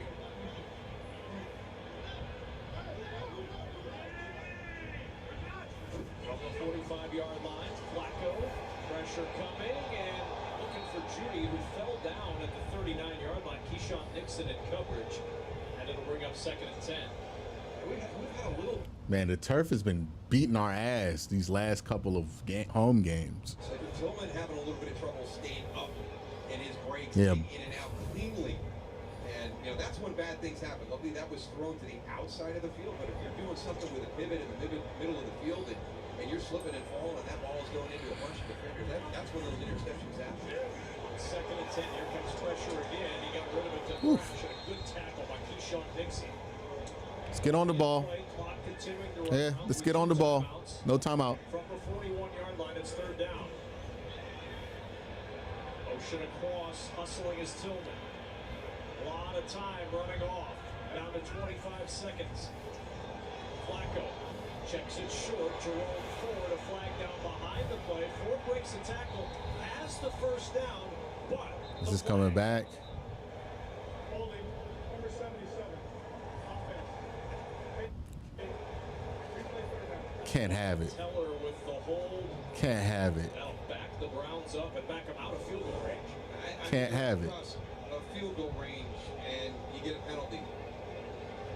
What? It's not holding on Wyatt. It's got to be holding on 71, right? Oh, that is not a hold on 77. What are these holding calls? Tackle rushing the passers that didn't have great feet. I mean, Colby Wooden just kind of goes down because he's got too much momentum going forward. So you see the line to gain. The green line is a 61-yard field goal try, matching Schmidt's high in the UFL. The Joku gets it right to the line. He can't see the green line, but he acts like it's there. And now Packers use the timeout from their sidelines. Now LaFleur came running in and called his final timeout. Yeah, they got the ball too. It might be worth kicking it. So while we take this quick timeout, I don't know. I don't know how much trust they got in Schmidt though. Well, 6 2-0 teams are playing right now and fighting to stay perfect. Coming up on the Verizon halftime, we'll have the highlights for a busy day, including the Bengals battling the Vikings without Joe Burrow, and we'll get you all ready for America's game of the week between the Cowboys and the Bears. We'll see you at the half. You're one of those 6 2-0 teams right here, Green Bay. The Browns defense is stymied Jordan Love in the offense for the most part today. Just 65 yards passing for Love. 4th and 8 coming out, and looks like the offense is still on the field on 4th down and 8. Yeah, I think you're going to try and draw him offsides because I think that 5 yards gives you the opportunity to bring Andre Schmidt out. If not, I really feel like you've got to take the penalty and punt it because you've played a decent first half. It's 3-0, and you don't want to do something silly here that gives them an opportunity to get to 6. We see how close the games are to start the season, and you want to do everything you can to be able to stay in this football game after what happened last week in Baltimore. So I really think that Cleveland's just going to come out and try to draw Green Bay offsides. If they don't get the 5, then they're gonna punt, and we'll be going in for halftime. Myles Garrett with a sack in this first half. Kevin Stefanski using one of his 2 timeouts left with 12 seconds to go before this 4th and 8 snap.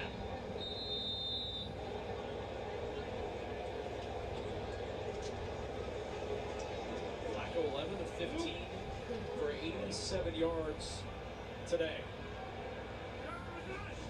You will snap in and roll to the left. Flacco going deep, looking for Judy, and it's intercepted. That's an air punt. Xavier McKinney It's an air punt. That's fine. of the season. It's fine. Down at the 9. That's actually a pretty good punt. Won't hate the fact that that was intercepted. Yeah, that's fine.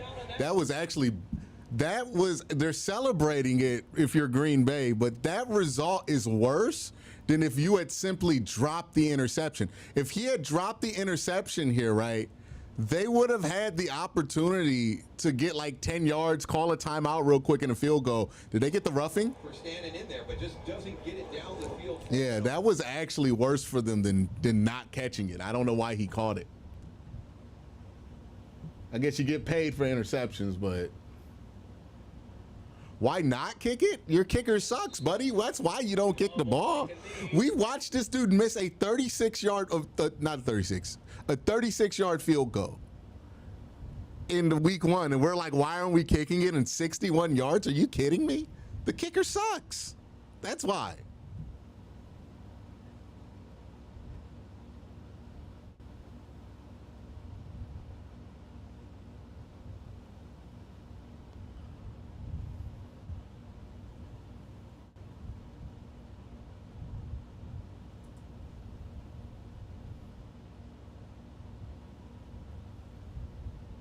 Redeem himself. If he doesn't redeem himself, they get the ball back to Green Bay with 12 seconds left. Green Bay gets 1 play, calls a timeout, kicks another field goal, goes up 6-0, and gets the ball back at the start of the second half. You're going to be pretty pissed off.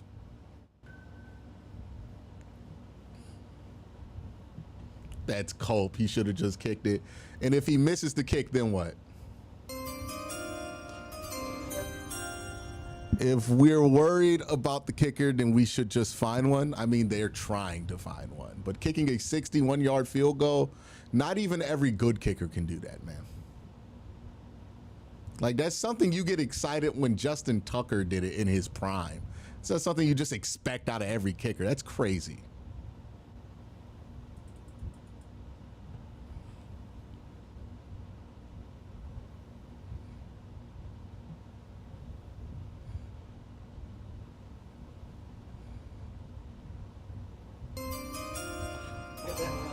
Thoughts? Hell of an effort by the defense. Offense is still frustrating. Yeah, I mean, the offense is going up against a really good defensive unit, and they're not good. You know, it's looking like a bad offense going up against a really good defense. And that's why I've said all week, you know, we can fixate on the offense, but the offense is never going to outplay the Green Bay Packers defense. The offense is going to need help. They're going to need turnovers, right? They're going to need the Browns defense to get turnovers to win this game. That's just how this is going to have to work.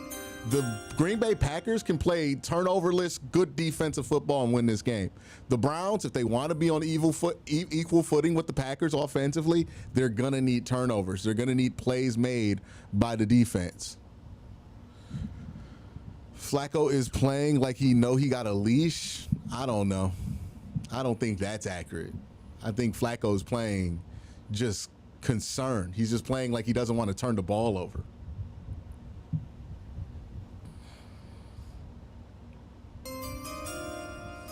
Kev's offense versus Verge's soccer numbers.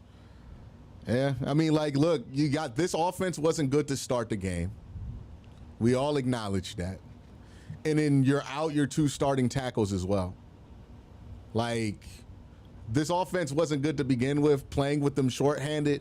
The reality is, to win this game, it's going to take more than a solid defensive effort. They're going to need the defense to get turnovers. That's the only way you win this game. You're shorthanded on offense. You already were overmatched to begin with, and you're not very good offensively. To win this game, to have a shot, you're going to need to create turnovers defensively. There's no way around that. Yeah, isn't the kicker partially injured as well? Yeah, he had a calf injury coming into this game. Just there's no world where kicking a 61-yard field goal there is a sound decision. And then you get the arm punt here with Flacco at the end. I don't mind that, right? The one thing he couldn't do was take a sack. Flacco doesn't have Amari Cooper this time around. I think the difference between what it looks like right now and what it looks like last time he was out there is really simple, and people are overlooking it. In 2023, when Joe Flacco played, he wasn't playing any good defenses. Like, that was a big part of it. He did not have to play the Ravens. He did not have to play the Steelers. He didn't have to play any of those, like, the big defenses that year. Let's look up who he played that year.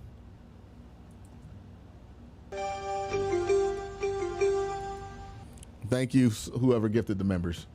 All right, so 2023, Joe Flacco played against the Rams, against the Jaguars, who were falling apart at the time, the Bears, the Houston Texans, the Jets, who had fallen apart by then, and then the Cincinnati Bengals at the end of the season. Well, he didn't play in that Cincy game. He played against the Houston Texans again, where he threw 2 pick sixes.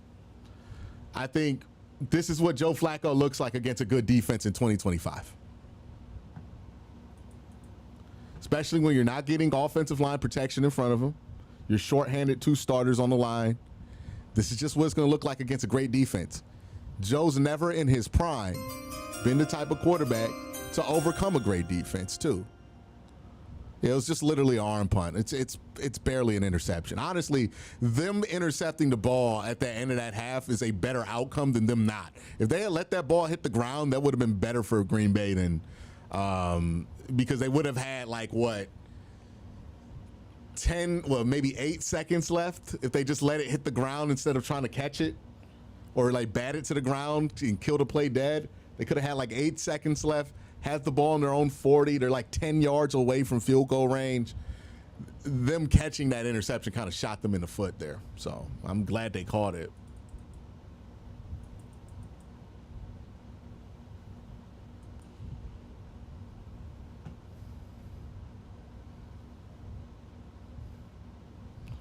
But yeah, I mean, this offense was going to be bad against defenses like this. Joe Flacco is not going to always. Joe Flacco has never been somebody who, if you make his life very difficult, he's somebody who has an answer. That's why they moved on and put Lamar Jackson in instead of him, right? The thing with Joe is that you got to put stuff around him. And right now the offensive line ain't working well. He's not playing his best. There have been opportunities in this game that Joe Flacco has missed on top of this. And then obviously, you know, down 2 starters on the O-line. It's not going to be pretty. Yeah, playing with second and third teams tackles is showing. Yeah, it's a problem. Again, look, I'm not going to sit here and be mad at the offense for being what we know they were going to be coming into this game. Like, I'm not going to sit here and be shocked that the offense looks like shit right now. I anticipated this. I talked about it all week. They're probably not going to look good this week because the Green Bay Packers are a really good defense and they're not a good offense. That wasn't the key. The key for this game for the Browns is that their defense needs to get turnovers. They're not going to win games against teams like the Packers if they can't get turnovers on defense. That's just what it is. The defense has to make the offense's life much easier than the offense has any obligation to do to them, because that's the unit that can match up with the elite talent of the Green Bay Packers. The Browns want to beat a Super Bowl contender. They're going to have to get turnovers in that game to beat them. It's just what it's going to have to be. We can complain about the offense all we want. It's not going to change the reality of what it's going to take to win this game. And for the Browns, they have a chance to win this game. It's only 3-0. They have a chance to win this game. But for them to win this game, they got to get turnovers to make that happen. That's how the Baltimore Ravens, by the way, broke the stalemate last week, right? Browns, Ravens, close game, first half. We get into the third quarter. How do they break the stalemate? They get turnovers. Right now, we're in a similar stalemate. Offense isn't doing much. Their offense isn't doing much. Both our offense is not looking great. What's going to break the stalemate? If the Browns can get turnovers on defense, that'll break it in their direction. That's what has to happen. They have to get turnovers. They're aware of it too. Every time they get a tackle, they're punching at the ball, they're poking at the ball. They know they have to get those turnovers this week. The Browns are one of like 7 teams that hasn't registered a turnover all season. They've done everything you've asked them to do except for that, and they're going to need to do that to win games against teams like the Packers. That's just what it is. The offense was never going to be good this week.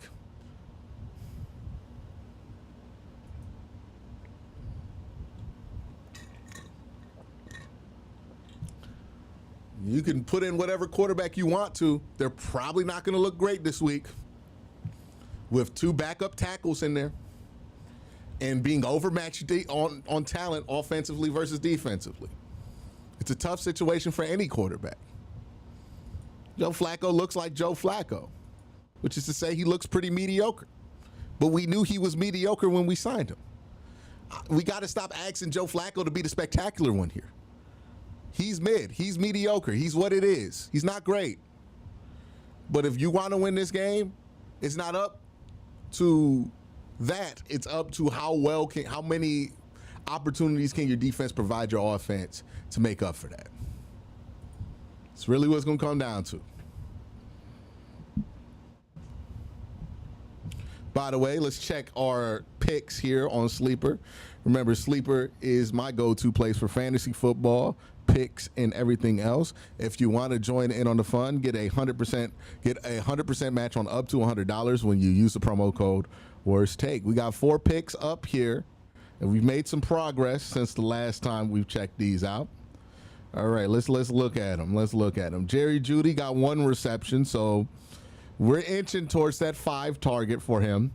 Quincy Junkins is at 24 yards, so he slowed down, really didn't get that many opportunities to run the ball here in the second quarter. I think really for this pick, it's going to be critical if the defense can force Green Bay off the field without points here to start off the first half. Jordan Love, no interception yet. The Browns are going to need that interception. They're not going to win this game going neutral on the turnover margin. They're just not, right? Harold Fannin, 34 yards. He only has 5 so far. So right now, not looking as good as it did last week, but we'll see what happens. If you want to join in on the fun on Sleeper, make sure you get a 100% match on up to $100 when you use the promo code Worst Take.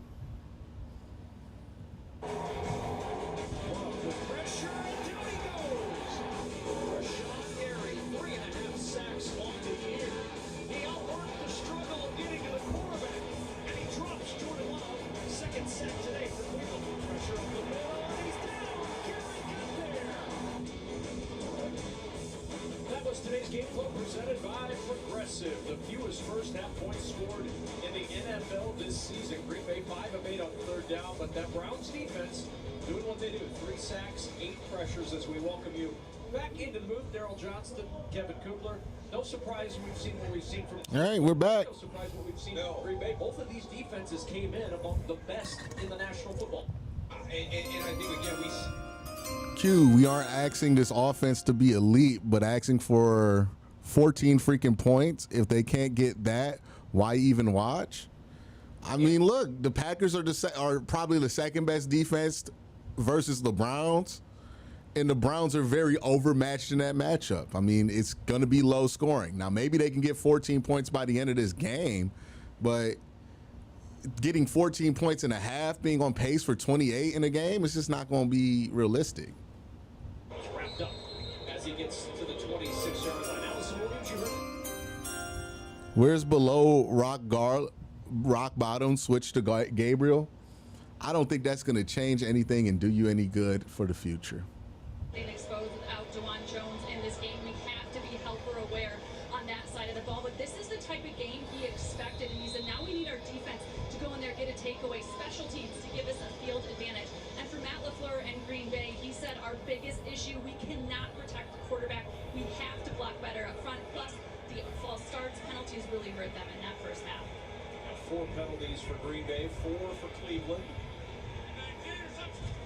And on first down, it's Josh Jacobs with the carry. Schlesinger there to meet him at the 30-yard line and a pickup of 4. I think it's the biggest thing when we talk about that complementary football area is field position. It really is. That's how you gain positive field position. That's how you create it. And boy, it's going to be hard, listening to Allison talk about what Coach Stefanski said, hey, we need to take away from defense. Well, we talked about that in the first half, right? They don't have one yet. They're a very tough defense, but they haven't gotten a takeaway yet. And, who knows when that's going to happen. Special teams making a big... All right, 2nd and 6 here. Boy, they haven't shown the ability to do that. So you're waiting on 2 components that have struggled mightily this season. Another carry. And rubber slide close to the first. Should have took the rushing yards. Before the yards to gain for the first, so it's 3rd and 1. I tell you what, it's basically coming out, hey, it's 57 at the end of the line. Yeah, okay, let's run a bootleg. I mean, that's the 3rd time this game where I don't know, maybe they've got secondary support there for that season. It's very strange for Isaiah McGuire because he usually doesn't do that. On the film tomorrow morning. And it's been late and long season. Whoa, they jumped. To the direct snap to the motion man. But I think there was movement early. That's big. Their version, the back push, but the motion.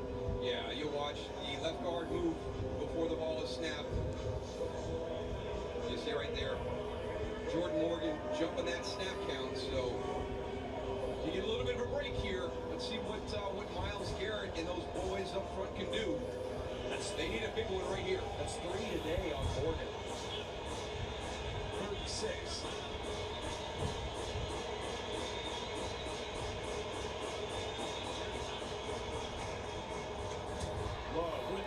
Pressure again. They got him.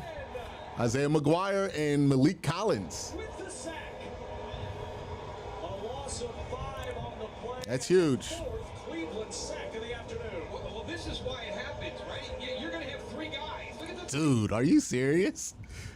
That's creating one-on-ones. 2 a guard and a tight end, and then your running back. So all your help there, and then your center gets lost in the loop. That many assets to Myles Garrett. Those other guys have to win, and Jim Schwartz feels like he has a group that can do that this season. Browns defense does its job. DeAndre Carter waving for the fair catch, and he'll make it at the 29-yard line. 12:32 to go in the 3rd in Cleveland. All right, got to get something going offensively, man. Defense took the double dive off the board for Green Bay. That's huge, right? I think the Packers have been able, the last 2 weeks, I think they let Cincinnati get at least one of those scores at the end of the drive, at the end of the half, and at the beginning of the half. They took that. I know the Ravens got one of those opportunities on that too. So they took both of them away from Green Bay there. Get the ball back. You're only down 3. the run game has showed a little promise so far. It hasn't been amazing, but maybe see if you can get a big play out your ground game. Maybe get some Dylan Sampson touches here. But you're going to have to, it's going to be a low-scoring game. It's only 3-0, so who knows how many points it's going to need to be taken. But probably just try to get that ground game going, something. It's still so within reach.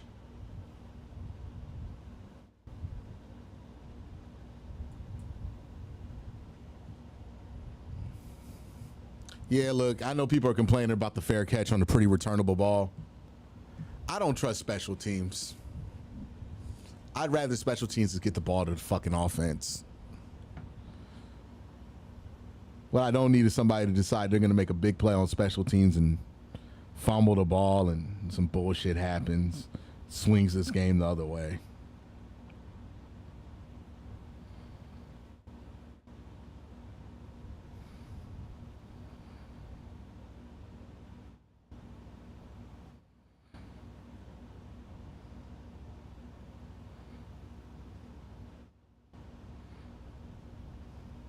Are they in London next week? Is next week the London game?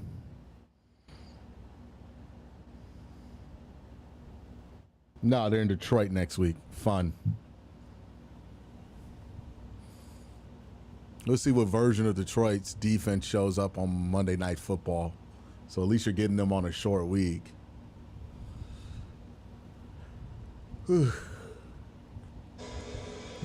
Offensive line trying to figure out how to protect 10 right now. It's not going so well. No, it's not. It just with all those changes that we talked about, Zach Tom trying to give it a go, he couldn't do it. Anthony Bell's out there right tackle. Aaron Banks now down. Jordan Morgan at left guard. Flacco on the roll, chased to the sideline by Gary, and he throws it incomplete. And Allison, that offensive line shuffle has been ongoing today. Yeah, it has, and the guys that we thought were going to be able to go physically, just not able to stay out there. Zach Tom dealing with that groin injury. He's questionable to return. We have not seen Aaron Banks come back in. He is still deemed questionable, but they're really dealing with some major injuries up front, and it's creating a lot of problems for this offense. And as you see on the Browns side, DeJuan Jones went out early. He is out for the remainder of the game with the knee, which has forced a retooled offensive line for the Browns. Second down and 10. Judkins trying to find room. All right, third and long. 31-yard line. Parsons on the play before was a little bit slow to get up. That's more than a chip. That's a chunk. I mean, that's the one thing you have to be careful. Remember we talked about knocking that guy off the tackle? I remember you, number 10. I got you. 87 yards for Joe Flacco. This is brutal. Say wham the whammer. Now you got to chip the chipper. Third down. Flacco with protection. It breaks down and he's sacked. He had time to throw that. Sean Gary got there for the second time. He had time to throw that. He held on to it. 4.5 on the year for the former Michigan. He held on to it. He had time to get rid of that. There was enough time there. You can't test this protection like this. Like you can't. Now, quick help out your guys. So KT Leviston is in a good position. Yeah, like you got to just make your decision. Throw something with the anticipation. Get rid of the ball there. I mean, you don't got that much time there. You know you don't got that much time. Yeah, that's on Flacco. Like, some of these sacks ain't been on Flacco. It's like, oh, it's a quick pressure. Goes up the A-gap there. Joe had plenty of time to get rid of that ball, pick somebody he wanted to go with. He's hesitating. That's why Kevin's shrugging there. Like, what the fuck are you doing? Now, if that stuff keeps happening, then that's when a quarterback change is going to happen, right? Like, that's the thing that's been happening with Joe that's, like, making me more open to a quarterback change right now is that the missed Isaiah Bond play and then the checking out on 3rd and 9 to a run play for whatever reason there. Like, he don't seem locked in today. He seems timid. He seems afraid to go downfield, hesitant, too worried about his protection. Like, at some point, you got to stand in there and deal. And this ain't that, you know? And that play right there, 3rd and 9, I mean, like, you got a one-on-one down the middle of the field, deep shot with Isaiah Bond you can take. You got a couple of crossing routes coming across your face that you can throw with the anticipation in a middle field open situation. There were answers there, and he's just looking at him, you know? He looks gun-shy.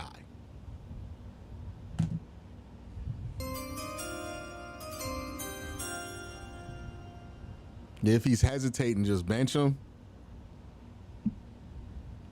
Yeah, I mean, like, I don't know how much more room we got for it.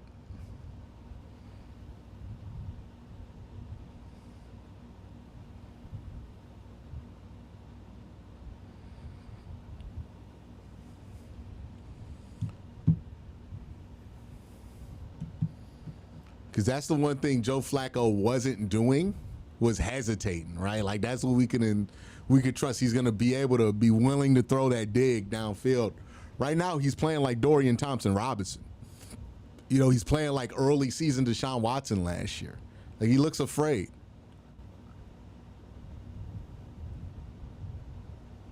And if he can't get rid of that ball clearly, throw it, there's really like, all right, let's see if somebody else can. I'd rather lose with 5-9 than suffer through this. I think it's going to be brutal either way, right? So I understand the hesitation to bench him, but I mean, like, you got to try to do something, dog. Try this Wildcat play. Browns defense all over it. And he's dropped for a loss back to the 26-yard line, trying to find any way to get this offense jump-started for Green Bay. Yeah, Matt LaFleur a little coy with us. We kind of kidded around with him about, hey, you know, Michael Parsons. Joe played fearless in 2023. Not the same guy right now. Yeah, he's hesitating. You can just tell from when you listen to this, too. The stadium gets excited multiple times, and then he checks it down. So there's stuff popping open. That's what it is right now. 50% pressure rate. The swing to the end. Oh, shit. Dontavian Wicks, and Wicks twisted down a yard short of a Green Bay first down. And a flag is down. And this is going to back Green Bay up. Good. 1 step forward, 2 steps back. Ineligible. Ineligible player number 63 was illegally downfield. 5-yard penalty. Hey, man, Green Bay is playing the kind of game right now that you can win. Green Bay did not come here playing their best effort. They look lackadaisical. They're sloppy in their motion. They're sloppy in their execution. This is a game you can win here, and you got to get this one, right? You didn't get the Cincinnati one. You got to get this one. You got to find a way to take this one. I mean, he is 4 yards down. So 2nd and 18. It's Jacobs. Jacobs across the 30. Are you fucking kidding me? Jacobs with a first down and more into Cleveland territory. All the way down to the 48, 31 yards down that left sideline. Well, he makes up for it this time. We're asking too much from the defense. They got to get a turnover, though. But watch 63. He's the key block right here. There's the one that gets Josh Jacobs those extra 8 to 10 yards. First down and 10. Up the middle with Emmanuel Wilson to the 44. The other people out front, the wide receiver's doing a nice job. And they actually had it on the other screen that got called back for ineligible downfield. That one was executed really well, with the wide receivers being the key blockers on that one. So it's 2nd and 6 now, and the Packers trying to build on that. That's the biggest play of the day by far for either offense. But these defenses have been so good at just snuffing any momentum away. I tell you, Carson Schwarzenegger has been in the mix all day, playing a unique style here today. Love connecting with Wicks and a yard short of the first down. What are you seeing from the rookies? 3rd and 1. I'm seeing a tremendous amount of trust from Jim Schwartz into expanding what he does, and just kind of going back and watching Cincinnati and Baltimore afterward. and how impressive he is there for a rookie. Now he's down there, so we talk about it really being a four-man rush with the Cleveland Browns. They got to get this one. He's walking right up on the nose with the center, and now he's going to become that guy that runs picks, right? He's going to go into the guard and take the guard, and if you're going to move that way, here comes that defensive tackle looping around with a free run to the quarterback. 3rd and 1. And timeout used by Green Bay. Closing in on a delayed game. They've had to use 3 timeouts because they can't get the play call in. This is not a locked-in football team right now, man. The timeout for Green Bay. Now these messages. At least offensively, they're not locked in.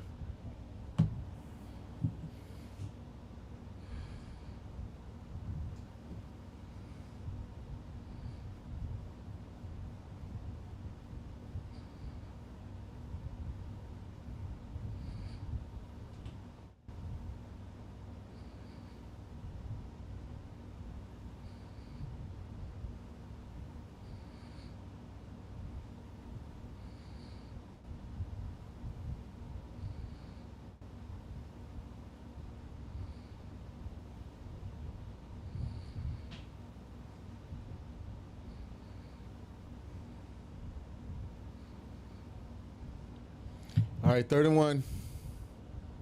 Penalty. Pitch to Jacobs. Get to the edge. Tackled by Ward, but he's right at the line to gain. Should be a first down at the 38. Yeah, we talk about Denzel Ward as being a great cover guy. Watch this in run support. You know, he's going to come up, he's going to battle through Dontavian Wicks and come up and make that play. That's excellent.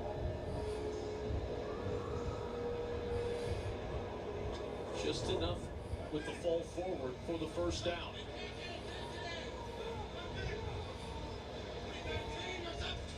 On 1st and 10, Wilson tries the right side. Aiden Huntington in there. I wonder if we had Kenny Pickett still, would we have went Kenny Pickett at this point? I feel like we would have put Kenny Pickett in at this point. That's the impact this Browns defense can have on any offense. Yeah, don't feel bad. I mean, that's what this defense does to offenses. And even our really, really good Dallas Cowboys teams back in the 90s, going against that Philadelphia Eagles defense with Reggie White, and Clyde Simmons, and Seth Joyner, and, you know, Jerome Brown. I mean, it was you celebrated when you got first downs. You celebrated when you had a sustained drive that would get you a field goal opportunity. They lose another offensive lineman. A little slow to get up after that play was Rasheed Walker, the left tackle. It's going to be looked at on the sidelines. Arian Kennard coming in, the Ohio native. He just took his helmet. Retool of this Green Bay offensive line. Yeah, and unfortunately, 95 is not on the field right now. And I'm sure if he looks up, he's like, all right, yeah, I'm feeling a little bit better. Let me get back out on the field. 2nd and 7, they bring pressure up the middle. Long throws. It is caught. Good tackle by Grant. Immediately tackled by Grant Delpit. Positive yardage to the 32.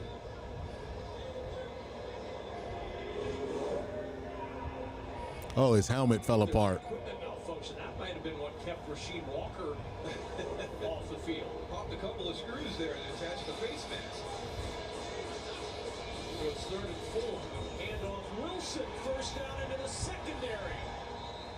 All the way to the 22. Pickup of 9. Yeah, you got to be careful, right? I mean, I feel like I'm living through last week again. It's just playing with fire. Right at the point of attack. I mean, you basically left Denzel Ward in a gap about 8 yards wide to make that one-on-one tackle. Here's Wilson again. Much more stingy up the middle this time. Only 2 yards. Isaiah McGuire on the tackle. Equipment man is, I mean, as frantic as you can work. It's got to be like a NASCAR pit crew, right? You got to have the little zip things. He's got to be back out on the field by now. Are we going old school? By hand? Just zip tie it. Don't you have super glue? Come on. These new fasteners, I can't stand them. Bunting fixes everything. 2nd and 8 at the 20. It's Jacobs. And not much there.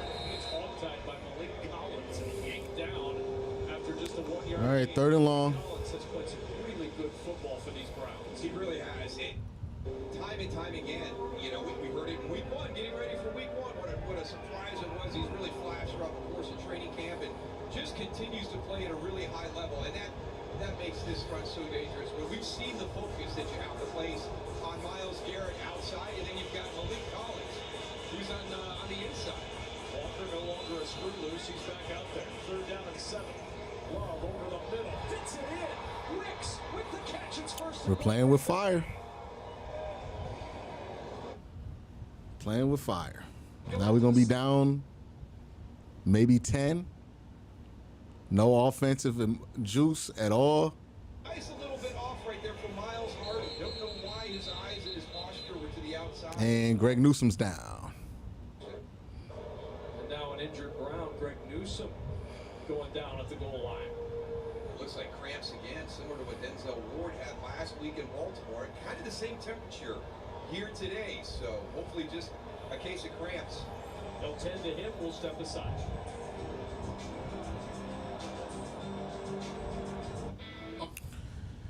Yeah. I mean, it feels just like last week, don't it? Feels like we're just waiting for the wheels to truly fall off the offense. I mean, they've already fallen off. But for the turnovers to start coming. And then the score is going to balloon in the fourth quarter, you know. Feels like the exact same game. I'll be right back.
Next Sunday at 9:30 Eastern, only on NFL Network. I was in a car accident. 10 years of memories gone. Tuesday, Fox's critically acclaimed hit doc returns. Every path we choose comes with a price. I need to be the doctor that I was. Doc season premiere Tuesday on Fox. Greg Newsome dealing with some cramps on the sidelines. Hopefully he'll get back out there. 1st down and goal for Green Bay. Jim Schwartz's defense has been in this spot before. Shift. And on 1st and goal, the give is to Jacobs, and he won't go anywhere. And it's one of the things he talked with us. 2nd and goal. Good job. Still stuck in his craw. 3rd quarter drive that they did not stop him on 4th and goal. Yeah, he has a very, very high standard. He does Almost 4Q, and the Packers don't even have 10 points. Jacobs again, and he's hit hard and dropped at the 3. It feels hopeless. Yeah, the offense is not giving much hope, man. Devin Bush with an interception that was in his hands, and he misses it. So that was the point that he was hammering home. So Green Bay gets it down to 1st and goal at the 4, and I guarantee you, Coach Schwartz was ramping his guys up. They do not get a touchdown here. Play action. They covered it. Pressure comes. He finds his open man, and it's a touchdown. John Fitzpatrick's first NFL touchdown.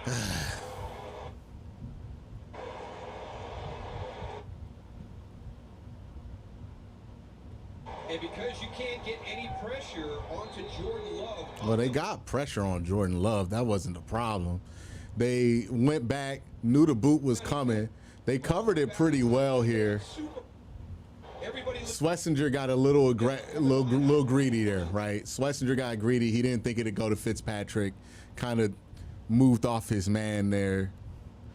But you know, the offense got to do something now, dog. Something. We need desperately the offense to show some life, because being down 10-0 in the fourth quarter shouldn't feel like a death sentence. It really shouldn't. And I've given a lot of leeway. Hey, they're playing against great defenses. They're a mediocre unit, but man, 10 points shouldn't feel like a death sentence. And right now, I don't know how anybody can feel like it's not a death sentence.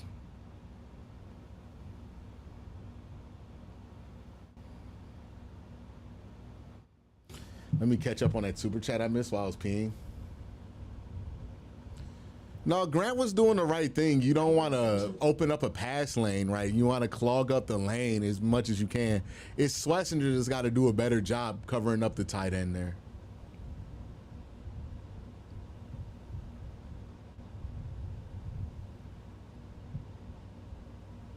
Yeah, Schlesinger's got to get over there.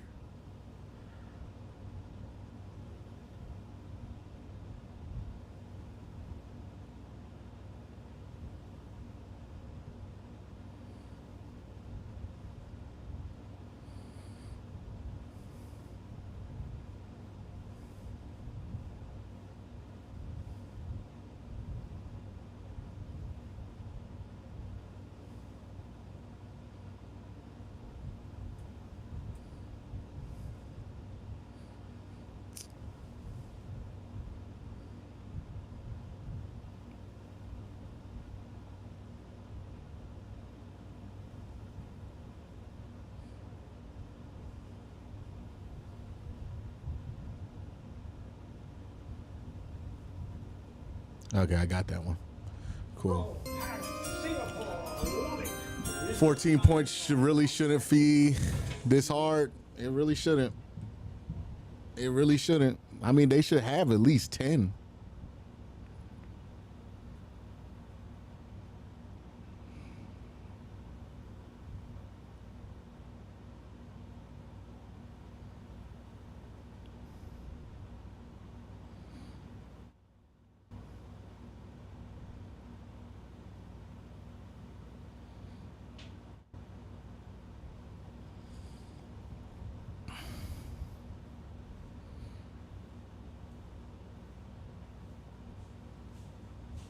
Cleveland's allowed multiple 7-minute scoring drives, Daryl, since November 1st of 2020. I'm not normally just a change guy, but at this point, the offense can't do anything. It really can't get much worse. Put DG out there. To the 27-yard line. Hey, man, I don't know.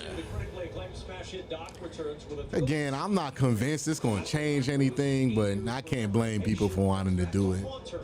Doc premieres Tuesday, 9/8 Central on Fox. This Cleveland offense, 3.4 yards. I mean, we got less than 87. Yeah, it is. It has been a struggle, and unfortunately for Browns fans, it's going to continue to be a struggle for a while with the matchups they have coming.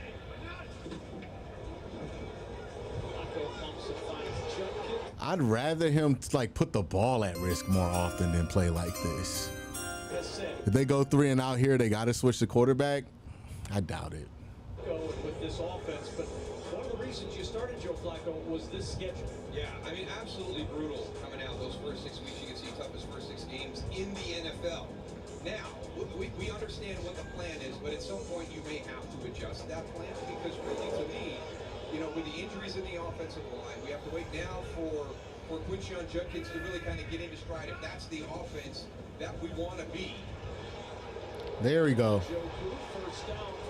No penalty. We good. Can you make this work? I mean, what we're seeing here to start this drive, can you continue to do that all the way down the field? I don't know. I don't think so. I think at some point they're going to have a penalty. And that's what Joe Flacco talked to us about. For the time being, because we're not hitting explosive plays, we've got to be able to grind it out. And that's what our style is going to be. When you have the change in the injuries in the offensive line, when you don't have guys that can take the top off and give you a chunk yardage play so it makes that drive easier, it becomes almost impossible to do this drive after drive after drive all game long. Nobody open. Flacco into the turf with Quincy Judkins. And of course, this is all with the backdrop of You drafted 2 quarterbacks in Dylan Gabriel, who you took in the 3rd round, and Colorado's Shedeur Sanders, who you took in the 5th round. We saw Dylan Gabriel in mop-up duty last week. He led him on a touchdown drive. But at what point does the plan get accelerated and say, look, if Yeah, they're not even having him warm up. He's not going to get out there. or do we throw the youngster and see what he can do?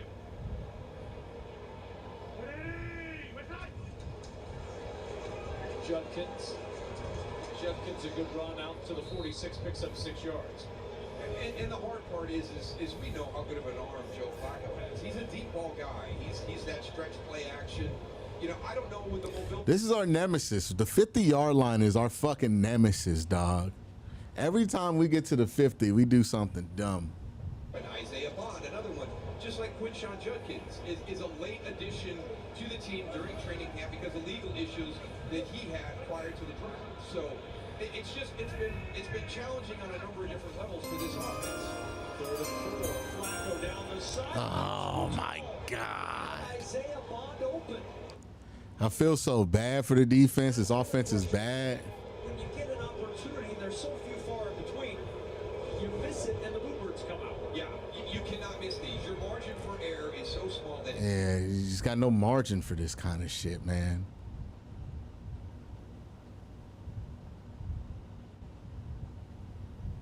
Flacco and Isaiah Bond have not had enough reps to be able to execute that high-low throw with a corner underneath and a safety over top to be able to fit it into that spot. Marquez with the punt, and it'll bounce into the end zone for a touchdown. And the thing is, we're not even getting like good fielding on our special teams. We're punting these things out the back of the end zone.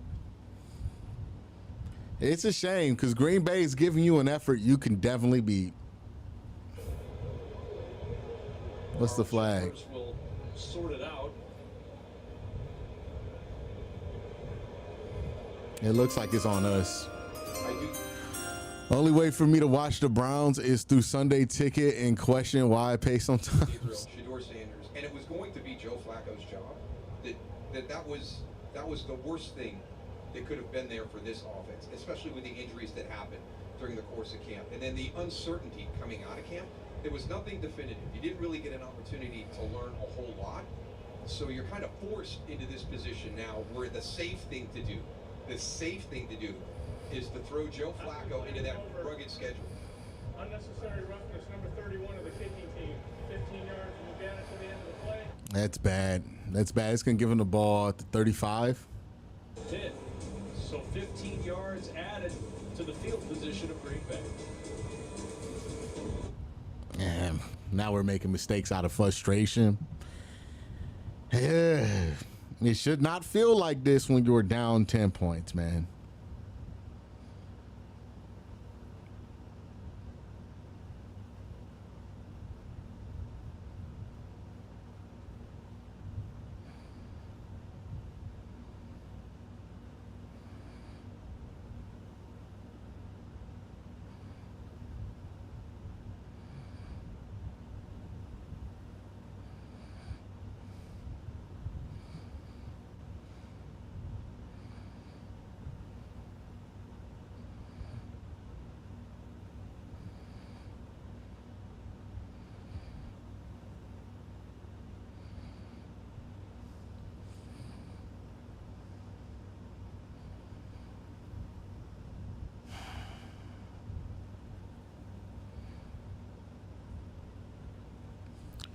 This is frustrating.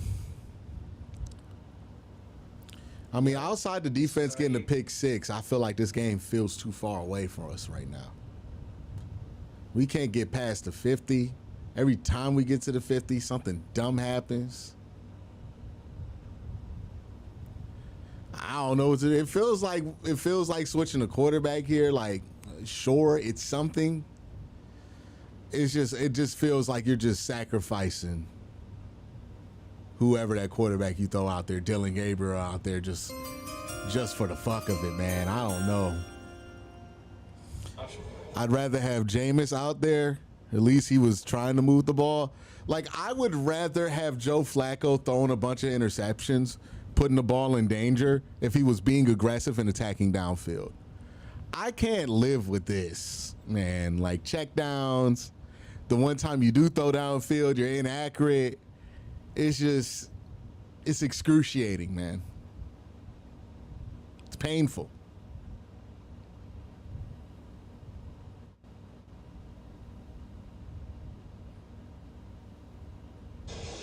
Joe Flacco talked to us about doing ball control offense. You see the time of possession. It's not worked out so far for Cleveland. Love will set up the screen to Tucker Kraft, and Kraft on first down takes it out to the 40. Now Green Bay's found something that works a little bit against the defense. They're using their aggressiveness against them. They're screening. No pressure, perfect. Sacked 4 times, and I would think, Darryl, that most quarterbacks are going to have worse numbers under pressure than without pressure. Yeah, I'm just trying to think, is it really only been 6 times that he's been under pressure? Right, exactly. Feels like a lot more than that. Give it to the motion man Golden, and Golden upended by his opposite number, Greg Newsome. About 1.5 yards short of a Green Bay first down. Yeah, Grant Delpit he's a good player. We talk a lot about Denzel Ward and the coverage ability outside, but Grant Delpit down inside. We mentioned him, challenging Derrick Henry. That was another really good job of forcing that runner back inside to your teammates. They do not have to snap it here. Yeah, they're gonna let it run. And they will anyway. One last play. Love under heat. Pressure comes and he got knocked. They didn't have to snap it, and the Browns are happy they did. A loss of 13 on the Great play by Schlesinger, making up for that touchdown he gave up.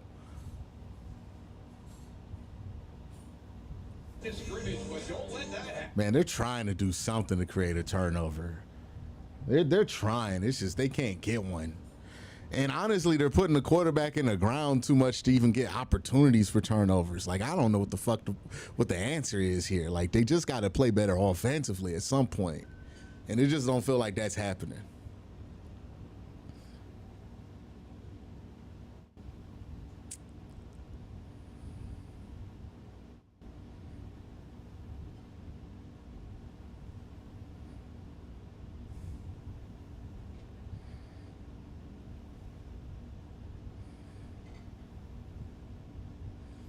Yeah, it looks like Joe's falling off that 40-year-old cliff, man.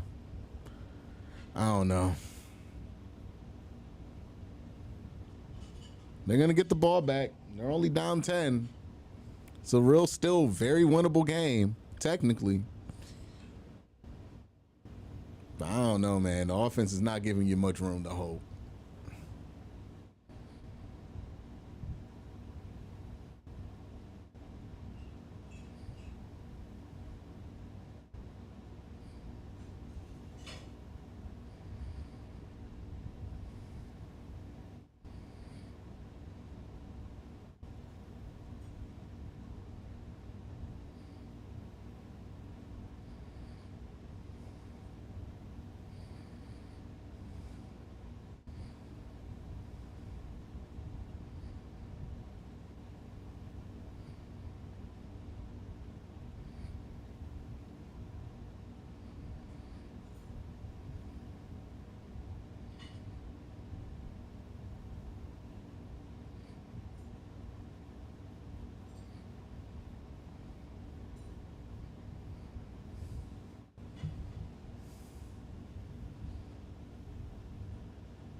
At Huntington Bank Field in Cleveland, a 10-0 lead for the Green Bay Packers as we start the fourth quarter with a punt after the third 3-and-out pitch today by the Cleveland defense. DeAndre Carter is the deep man. Good punt by Wheeling, forcing Carter back to the 9-yard line.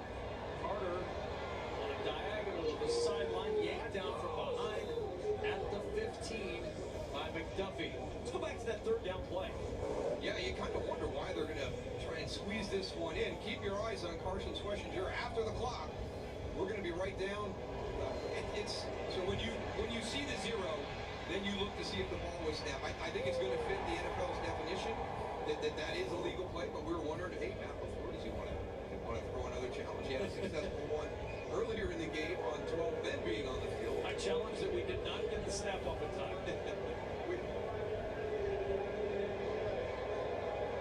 Oh, they call a penalty? During the punt, that's going to tack on 5 yards for the Browns and move it out to the 25-yard line. Well, they've only got to drive 75 yards, so that's much better, Kevin. Illegal formation was the call. And so started at the 25, first down and 10.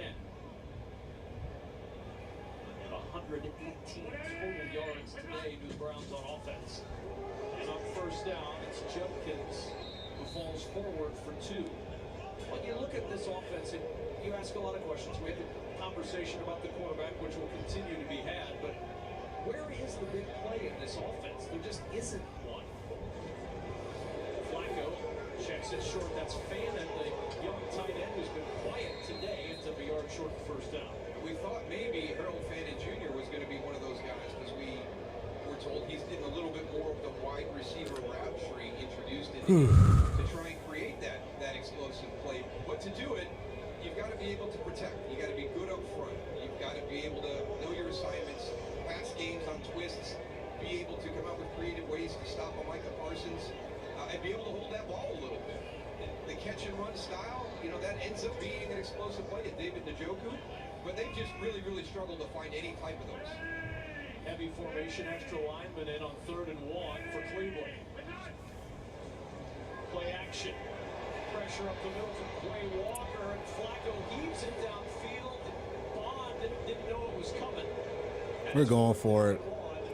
And the crowd displeased. Yeah, well, I mean, Quincy Judkins is in and he's a running back, but as a running back, you've also got to be ready for pass protection, right? I mean, they're trying to get a chunk play here. They don't get it. Yeah. They're trying to get a chunk play. And he got caught in a They're desperate. I mean, this is where it gets dangerous, right? Trying to get a chunk play. In pass protection. And now 4th and 1. They'll line up with a heavy formation. They'll give They got it. Judkins, and that little lunge at the end gets the first down. Not by much, but he got enough to keep it going for Cleveland. Boy, they got really lucky because watch Isaiah McDuffie right here. Everything's going to get jammed in like on the tush push. He splits that double team and almost gets enough on Quincy Judkins to prevent that first down. Yeah, they're desperate to get something going right now.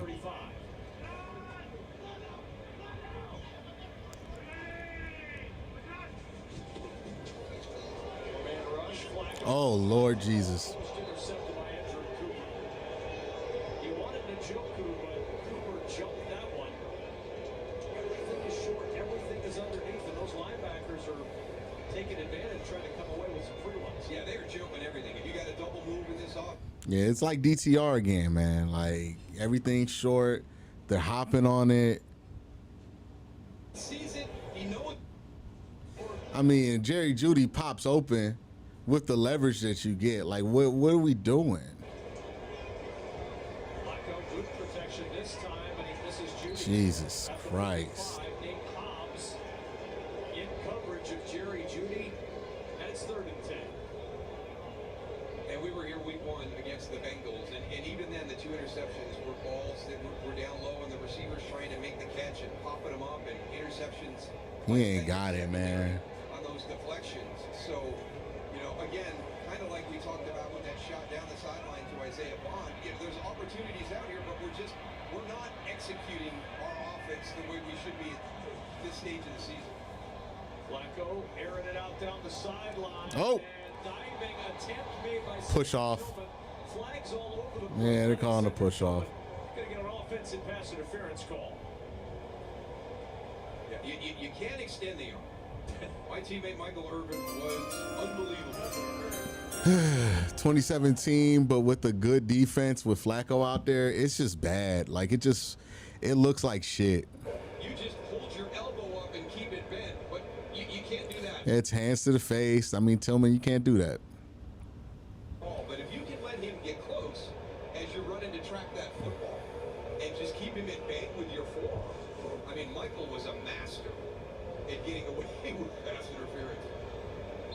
They didn't really even have to do it. Not quite mastered that craft to that level yet. No, it takes time, but he's one of the guys you watch on film. There's some potential there, but we're not getting that consistency. 3rd and 20.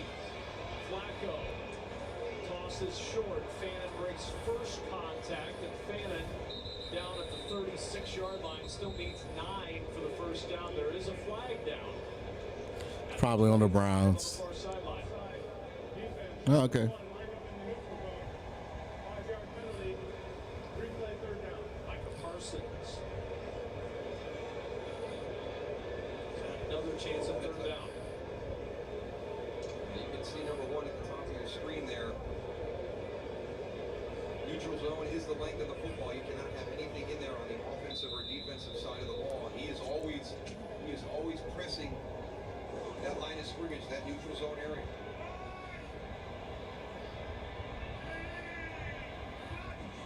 Third and 15, they rush 4. Checks it short. Jerome Ford at the 40-yard line. And down there, still a good 4.5 yards short of the first step. Joe was doing this year, and this Colts reason he got benched? No, he was more explosive last year with the Colts. Struggled all season long. I'd say what the heck at this stage right now. And see, I mean, it seemed like that was the play calling to get you into a 4th down and potentially manageable 5 yards. We shouldn't be in what the heck mode. Down 10 points, man. Going inside the 10, trickling dead inside. All right, defense, please, for the love of God, right here. We need points. We need points right here. For the love of God, defense. Please. I know we have no business asking this of you. But please, please, please, if you got it in you, we need it. Strip sack, fumble, pick 6. This is an opportunity to put points on the board here. This is our best opportunity we have all game. This is a damn shame that this is the truth. But please, please let us sneak out of here with the victory by getting a play here. And then maybe we can get a field goal drive or something. This is the opportunity.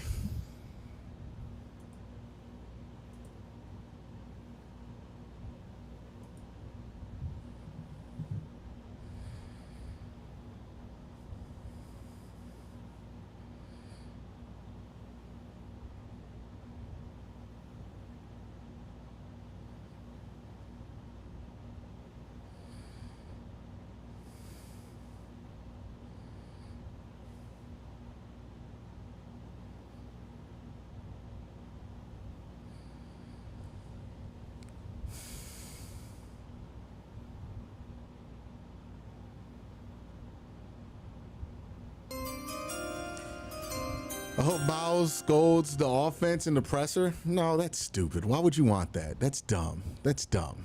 That's not good. That's stupid. What the fuck is that going to accomplish?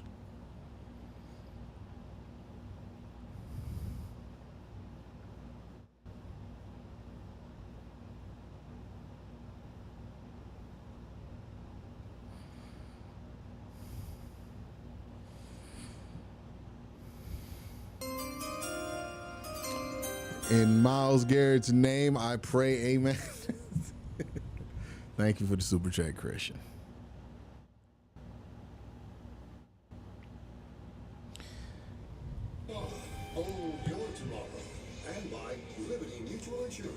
Come on, give me something. Surprised to see Myles Garrett on the sideline to start this series. The biggest question I've had all afternoon. Why is he on the sideline right now at 1st and 10 inside the 2-yard line? And on first down, love to throw from the end zone, and he's incomplete. Now, you've got it set up. You've got a great bounce on the punt if you're Cleveland. Bounce from the 22 all the way down to the 2-yard line. You did that so this defense could get the stop, right? Absolutely. Since I can't give you your time back, here is your $5 back on betting on the Browns. Appreciate you.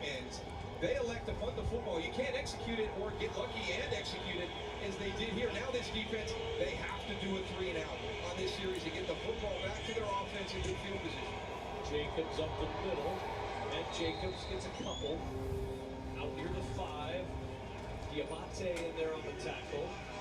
And the biggest third down of the game for Cleveland right now.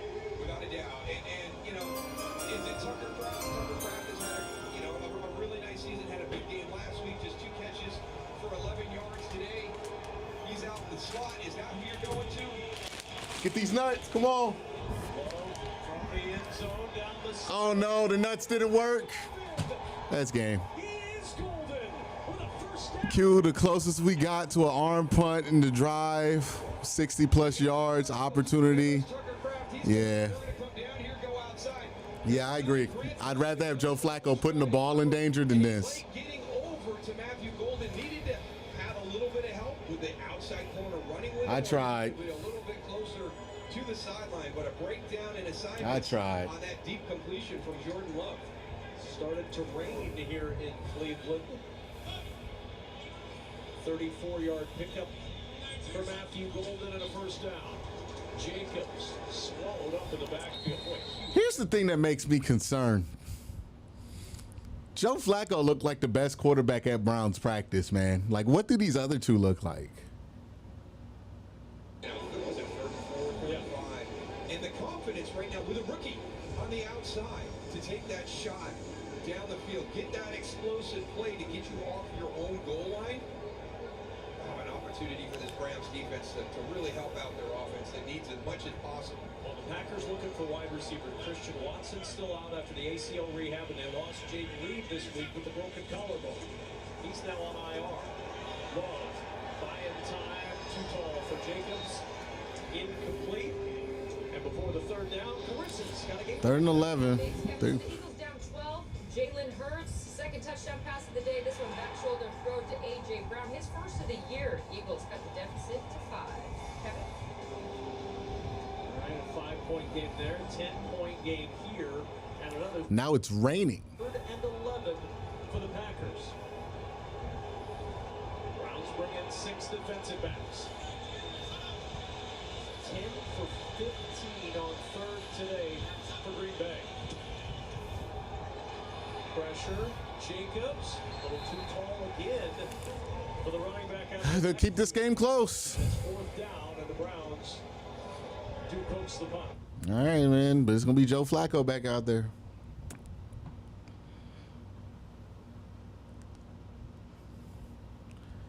Because, like, at the beginning of this game, you could say, okay, well, the offensive line's not playing well. You know, Micah Parsons is having a big impact. That's just not the case for the second half of this game, man. Like, there's been stuff there for Joe. He's just not even come close to hitting it. I don't know what the thought process is here. Carter lets that one go into the end zone. But we got to get something going, man. Nobody feels confident that it's going to happen right now. Ray Rag says P.J. Walker took more chances than this. Yeah, like Joe Flacco playing this timid, it's just not doable. Like, I don't know why this is continuing to happen. And honestly, like, this is a critique that you got to have for Kevin, because it's not just Joe that's looked like this. It's Dorian that's looked like this. It's Deshaun that's looked like this. So at some point, you got to ask, like, hey, Kevin, like, are you too afraid to turn the fucking ball over right now? Like, do you have anxiety about turning the ball over that you're giving to these fucking quarterbacks? Because this is ridiculous. Like, we see this all the time here. I mean, you're down 10 points. It feels like we're down 40 right now. We're down 10 points. We get 2 touchdown drives, we win this game. This is somehow a worse performance offensively than what they did last week. And last week they were playing against a unit that I thought was just playing lights out. Like, okay, they were playing lights out. It is what it is. I don't think the Packers are playing lights out.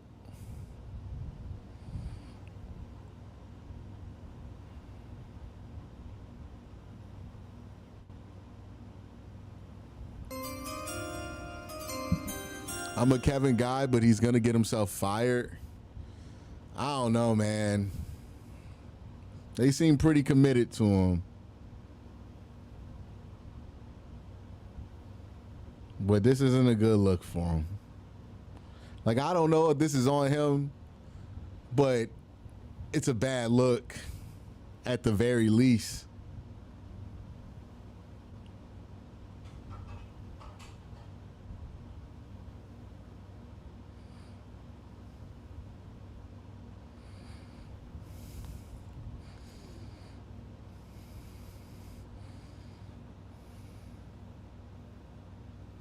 The energy, the passion, the togetherness. That's what our fans are, and I think they should have change. Fan like a barbecue, NFLShow.com.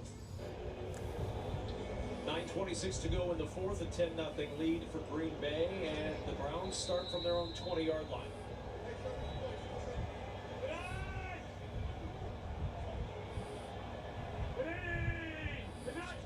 Bond in motion, handoff, Judkins, nice move, and the rookie with a quick run all the way out to the 34-yard line. That's a great run by Judkins. And a first down for Quincy Judkins. Yeah, I really do think they found something really good here with Quincy Judkins. You know, one-on-one right out there with Javon Bullard. And that's a guy who's really popped on film. I mean, this whole secondary, they're good players. They come to balance, they make tackles. That's a quick, decisive move back inside.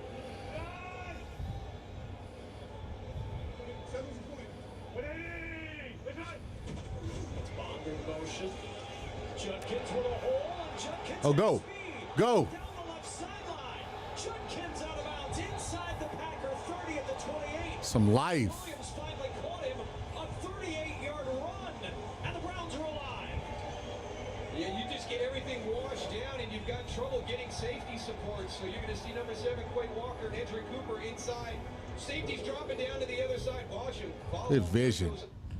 And look at that burst once he gets to that second level. Back outside.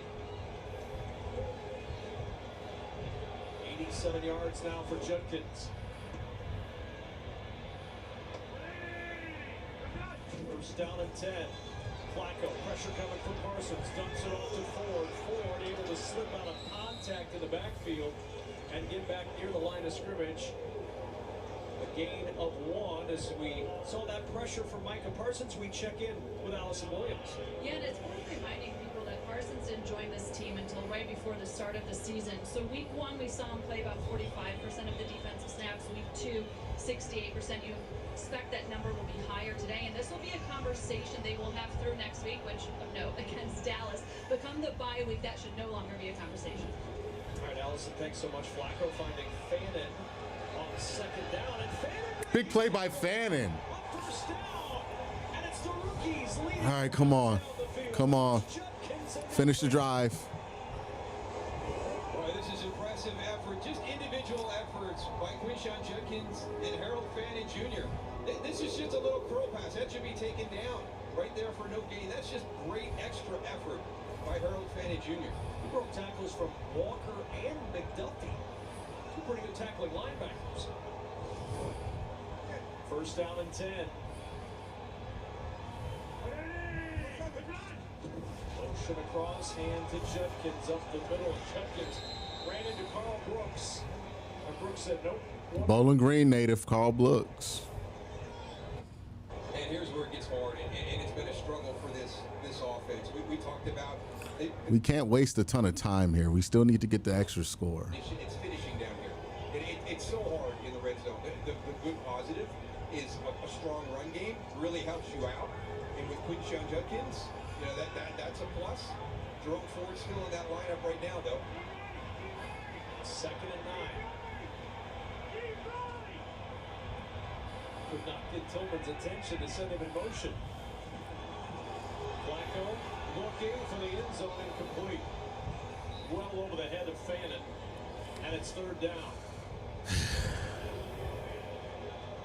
Harold Fannin's going to start drawing attention like Myles Garrett does on the defensive side of the ball. He's going to have 3 guys around him every time he goes downfield.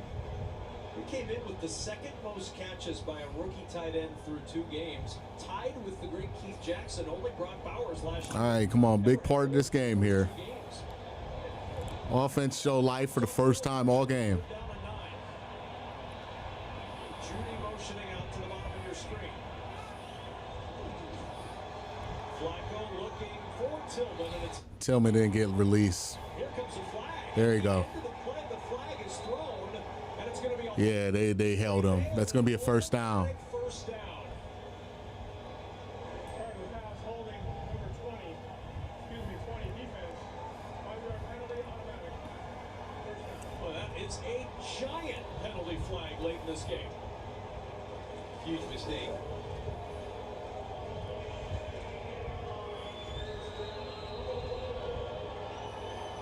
Yep.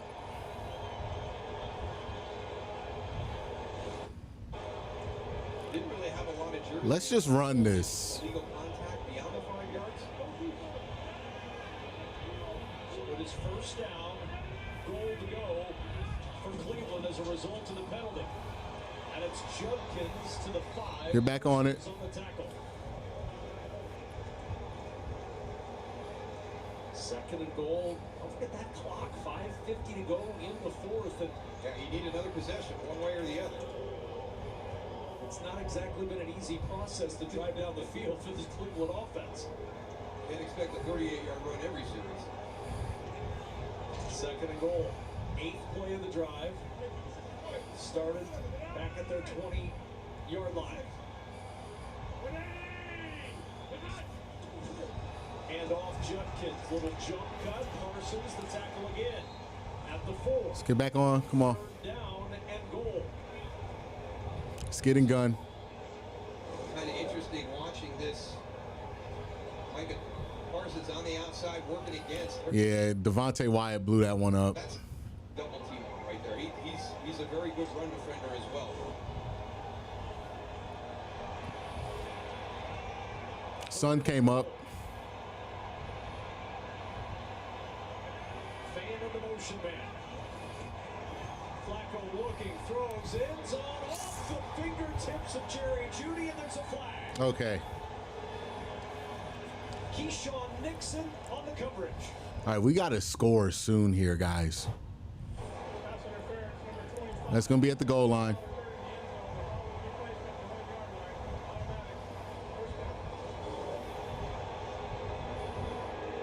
Let's see when the release goes to the inside right here. Going to square him up. It's that right arm, I guess, hooked around the shoulder. Those are 2 tight calls there. I mean, that is called tight. That's called tight. And I really felt that Just give this to Quinshawn. tight as well on the whole. Aiden Huntington into the backfield at the fullback spot. First down and goal. Play action. Flacco on the roll. He'll throw incomplete. That's fine. In the direction of They were ready for the run. the extra offensive lineman out there. Yeah, I know we talk about reps and building that chemistry. I don't know how many reps that Joe Flacco is having with Whippler. Yeah.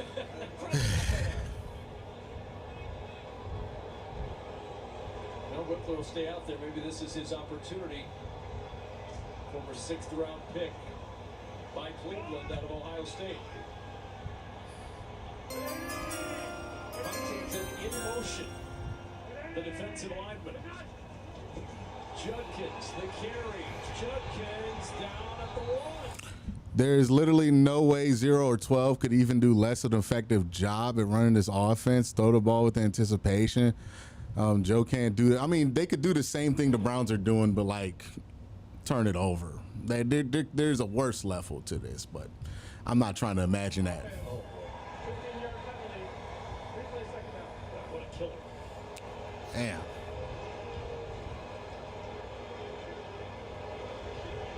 Look like it's going to be one of these double teams that happens, and you're engaged, and then you come down low. But yeah, let's keep our eyes. We got to get a touchdown to justify how much time that we're taking off the clock here. He's your guard right there. Yeah, there it is. So he's diving into. Yeah, high-low. We talked about it earlier. Can't do that. Wyatt Teller diving right. Can't go high-low. Second and goal all the way back to the 16. Flacco backside pressure from Parsons out to Ford. Ford is going to lose yardage. Tackled at the 20. Bullard is there to bury him for a loss of 4. And now third and goal from 20 yards away. I just, you know, this is the epitome of what has happened and the struggles that this offense have. At this point in the game, we just got to throw it out of bounds in that situation. And here you are sitting at third and goal from the 20. Flacco will step up, has to throw it short to Ford, and Ford's down. Let's kick the fucking field goal, man. Yard line. No decision at all for Kevin Stefanski. You're 2 scores down. You've got to bring the field goal unit on, but there's an injured Packer, and it's Javon Bullard.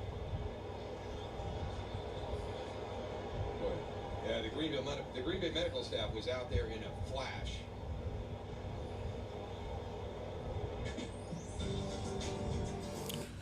All right, we're gonna need a turnover from the defense, man.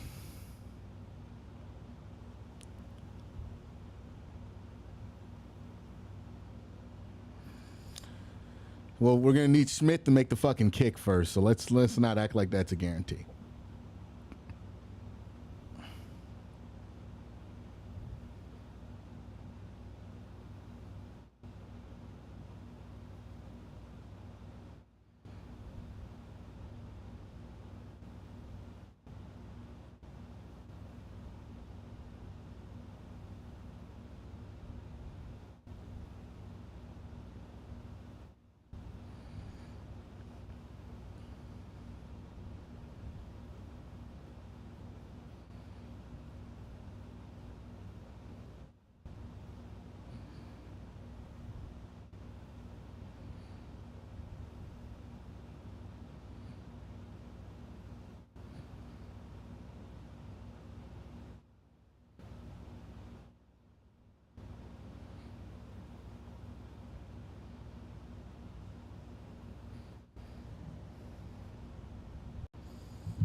For life with pets, there's Chewy. Ladies and gentlemen, of the fashion family. Yes. Why are you so happy? I'm watching the game. Seriously? Yeah. Local and primetime games on mobile with NFL Plus. I'm really losing faith in Kevin. It's not looking good, man. I'm gonna be honest with you. And none of this is a great look. I don't know how you come away from this game feeling great about anything associated with the offense right now. Yeah, there are reasons why this is happening, why the offense is struggling, sure. But to this extent, I think it's just excessive. Like, even if I'm controlling for some of the things that the Browns are going up against, which are significant, this is just excessive, man.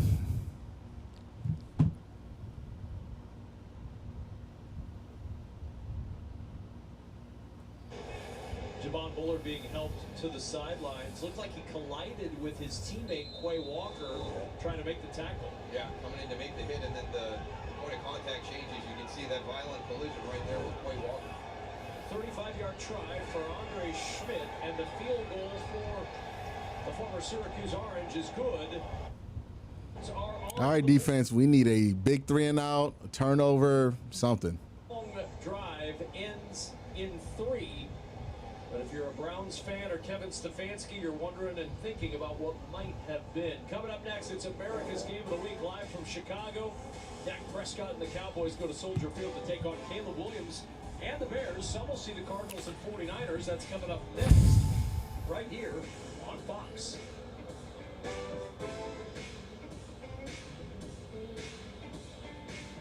Williams trying to get things going for Chicago, looking for the first win in the Ben Johnson era. Dak Prescott, you talked about it right at the start of the season. He has looked different this year. He really has. Just his interaction with his teammates on the sideline, the leadership that he's showing in the early part of the season, and then his play. He looks leaner. He looks quicker. I think we remember him in his early part of his career before he had the big leg injuries. And he's getting back closer to that style of play. His old teammate Micah Parsons, who's defensive coordinator, incidentally talked to Dallas's old defensive coordinator, Dan Quinn, and said, you know, what do I do with Micah? And Dan Quinn said the biggest thing is make everything competitive for him. Make him competitive, he'll stay locked in. And Coach Hafley said to us, look, our job is to make the best Micah Parsons anyone has ever seen. And to Allison's point, you're going to see more and more snaps as the days and weeks go on. Williams from the 10-yard line. Savion Williams to the 20. A little bit of a crease to the 30. Flags down behind the play. Might be a block in the back from Green Bay here. I remember talking with Dan Quinn when Micah Parsons first came in. And after the first training camp, he told me, he goes, Darryl, he goes, this guy is the best blitzing linebacker I have ever seen in my entire life. He goes, I have to find a way to get him up onto the line of scrimmage to create an edge rusher so he has more opportunity to rush the passer. I've never seen anybody like him. And that was that whole transition. Holding, return team number 55, that penalties decline. Holding number 90, return team. Time to clean house. No more protecting Stefanski. I don't think you fire somebody after 3 weeks. And Jeff Hafley, defense. Like, I'm not there. I'm not there. It's such a sudden change. As Allison mentioned, he was here and it was week 1 immediately. Yeah. Coach Hafley said the best thing I can do is talk to the guy who coached him. Of course, now the head coach of the Commanders. We're tired of the same old shit. Firing somebody after 3 weeks is same old shit. First down and 10. Browns with all 3 timeouts to work with on defense.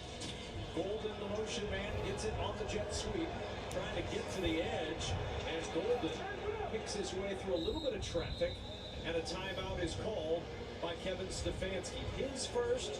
2 more to go for the Browns with 3:25 to go in the 4th.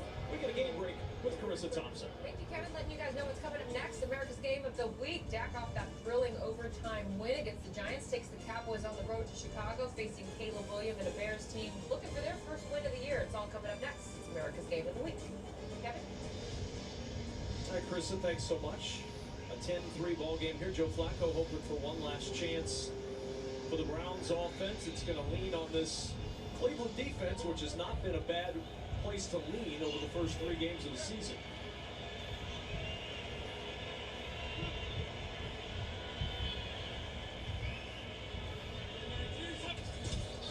And Golden gets it on the sweep to the other side. And Golden down at... Got to make the play the first time. The QB play is woeful. Need to change up next week. I mean... You gotta do something. We talk about in that situation with Matthew Golden coming on that jet motion, you know, getting that information to Isaiah McGuire so he can get maybe a little bit more upfield and not be as flat and get outflanked on that jet sweep. You know, start calling it right now. Hey, you know, jet sweep, jet sweep. He's down a little bit. He recognizes it late, almost makes the play on the tackle, but if we could have got that communication to him a little bit earlier, maybe he's upfield a little bit higher. 3rd and 3. If the Browns going to stop, they can force a punt, have another chance offensively. 4-man rush, long throw. Pick 6. Yes. Get up. Get up. Go. Score. Score. We need you to fucking score. Oh, my God.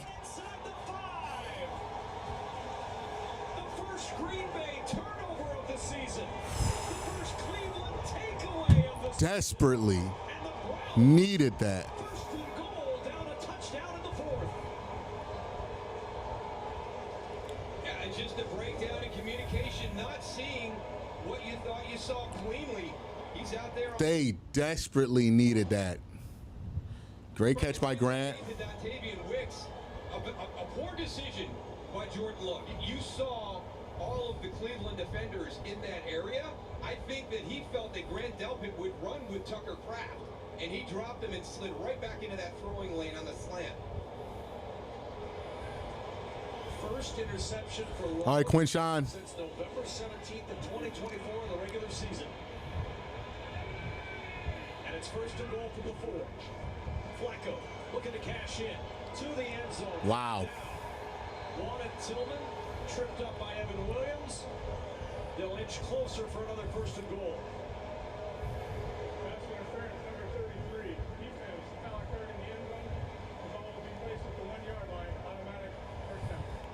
Well, we got some small bodies leaving the field and some big bodies coming on the field. So we are not going to try and throw the football around down here again like we did last time we were there.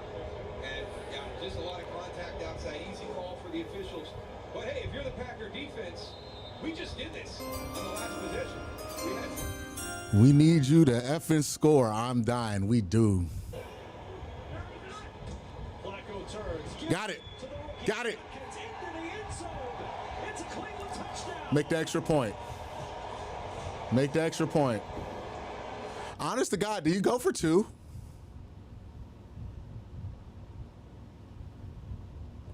Do we go for 2 here? Aiden Huntington is a unique guy. Look at big 98 right here. Now this guy played fullback. This is not just a defensive tackle that you're throwing in there. He actually played a little bit of fullback earlier in his career, and his pad level is good. He doesn't get stuffed. He continues to move his feet. And that's a big All right, come on. body pushing that body. Now the extra point try. Good snap of the ball. He made it. The kick right down the middle. We've got a Hey, we said it all week. We said it all week. Now, the offense has been significantly worse than we anticipated. But same concept stands. They were going to have to get a takeaway to have a chance to beat Green Bay. That was always going to be the case. They needed a takeaway. They get the takeaway, that gives them the chance to beat this team. Offensive lineman Tevin Jenkins, bring him in there. Let's just try to push this mile and get it in for a touchdown. Quincy Jenkins celebrating that first touchdown. And a big moment for him and for Cleveland. They scored 10 points in 37 seconds. Thank you, Jordan Love. Bless you, sir, from Nick. Unexpected for everyone in this building, I'm sure. Savion Williams from the 5.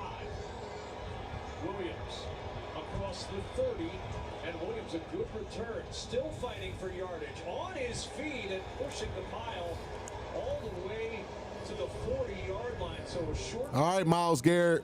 As we welcome you. All right, Myles Garrett. Turnaround late in this game. Cleveland hadn't had a turnover all year. They finally get that turnover, and this time they cash in. What, 10 points in how many seconds? 37 seconds. We haven't done anything all day long. 37 seconds. So I shouldn't be nauseous every time we kick a field goal. Yeah. give you an opportunity maybe to go down and have a chance to kick a field goal to win this game. If you're going to turn it over to somebody, I don't think there's a better group in the NFL. All right, Myles Garrett. Turn it over to this Cleveland Browns defense. First down and 10. Best starting field position of the day. Hey, they're not going to get this off. Gotta call the hold. Floats it down the sideline incomplete. He wanted Romeo Dobbs, and here comes the No way. Miles Harden on the coverage, and the penalties dropped. Pass interference, number 26. They didn't call the hold? Ball will be placed at the spot of foul. Automatic. Yeah, he's got his coach in his ear right there, telling him, hey, you got to get right back out there and play. Don't worry about that. Release off the line. He doesn't get his head around. That's the big thing. That's a clean wrap. Yeah, you can see the contact as the ball comes in. Good call by the officials. So you get a little bit of grace if you can get that head around.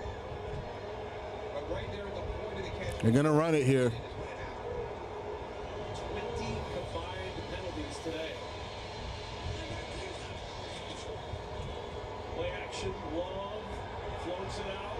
Tight end Tucker Kraft down the sideline. Packers well within Brandon McManus. misses field goal range now. 18-yard pickup and a first down. They're going to let this run to the 2. Ask their guys to do a lot of different things. I mean, you're coming inside Grant Delpit. You see number 9 right there. He's coming inside to stop that, but he's also got Tucker Kraft in coverage. Boy, that is a tough ask to be able to be in there to secure the run, but then be able to cover. They're going to run this to the 2, or they're going to run it here. I don't see them wasting it down. Packers don't have to snap it before the 2-minute warning, and in field goal range, you know they're not in any hurry to do anything. Cleveland has 1 timeout left. You know, Coach Schwartz is frustrated right now because we said if you got to turn that game over to anybody, it would be this group. And right now, they got their backs against the wall.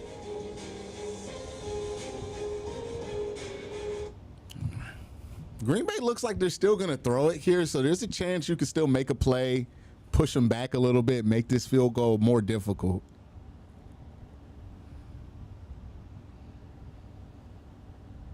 We want to check on our picks real quick. Let's check on them. So our picks so far, Jerry Jeudy, 1 reception. Unless this game goes into overtime, I don't see that hitting. Quincy Judkins, 94 yards, so we did correctly predict that. Jordan Love, an interception, we did correctly predict that. Harold Faden at 25 yards, so Brown's going to have to get overtime here for these picks to hit. We'll see. But if you want to join the fun, get up to a 100% match on $100 when you use the promo code WORSTTAKE on Sleeper. Again, get up to a 100% match on up to $100 when you use the promo code WORSTTAKE.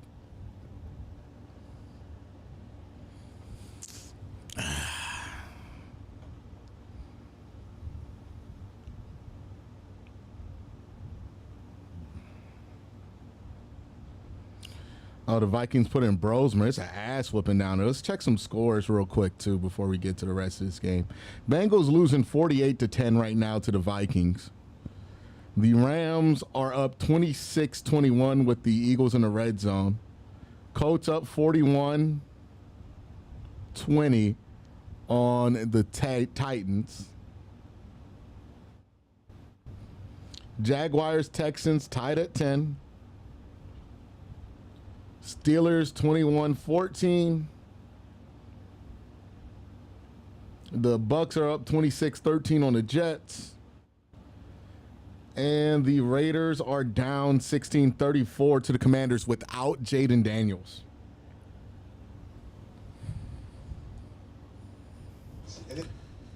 Yeah, 2 unfortunate plays by the defense.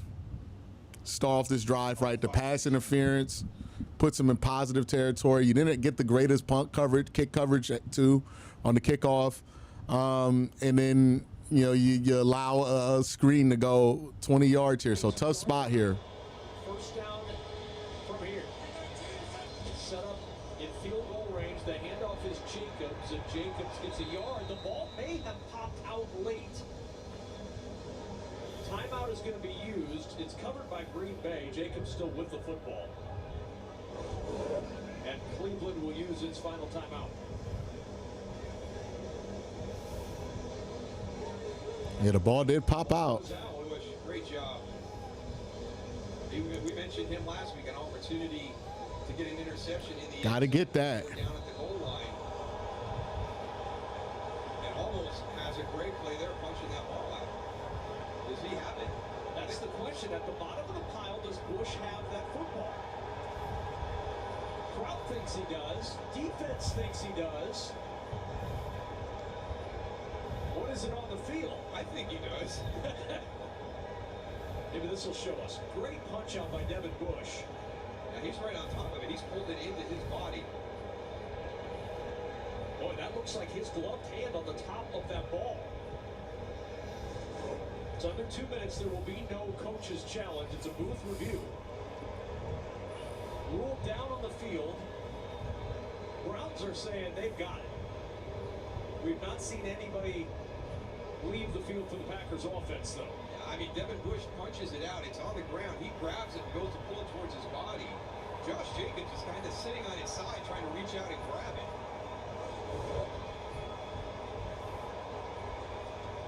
You can see it. I don't know what the rules are here. They both get to that ball. You can see Josh has 2 hands on it. So does Devin. I think the tiebreaker goes to the offensive player. I think this is going to be Packers ball. And it's called Packer ball on the field. Mike Pereira, what are you seeing as Carl Cheffers continues to look at it?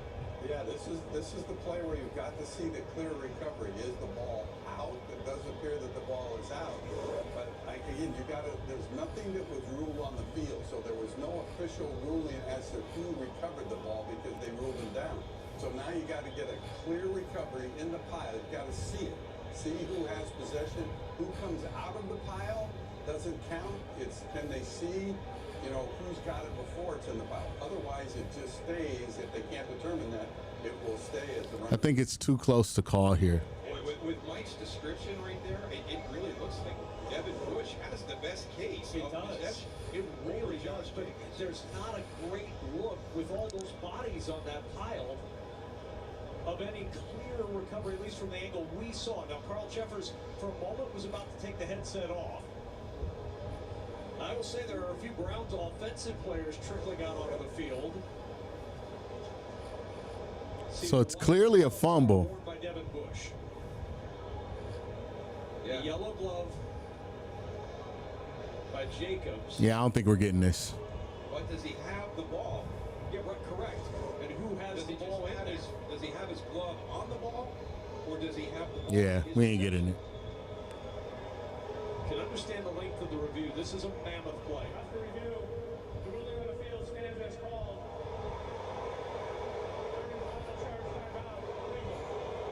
And you understand it. When you saw the replays and you saw the bodies, look, if you're sitting in Yeah, it just wasn't a clear enough one. Milwaukee, you know exactly what you saw. And if you're sitting in Akron, you know what you saw. Yeah, right? Because that's one of those situations where you can see two different things based on what your perspective is there. Yeah, it's a tiebreaker situation there, right? Like it's. It really looks like Josh Jacobs had the better possession. 2nd and 9. Here's Jacobs again, blasted in the backfield, falls forward to the 23. No timeouts left for Cleveland. They used their last one a moment ago. The Packers are going to continue to run this clock. All right, we need Miles to do that jump over the kicker thing. As much as they can, confident in Brandon McManus.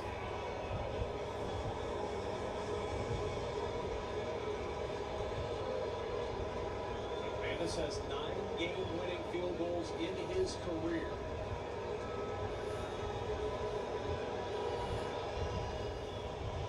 Third down and 10.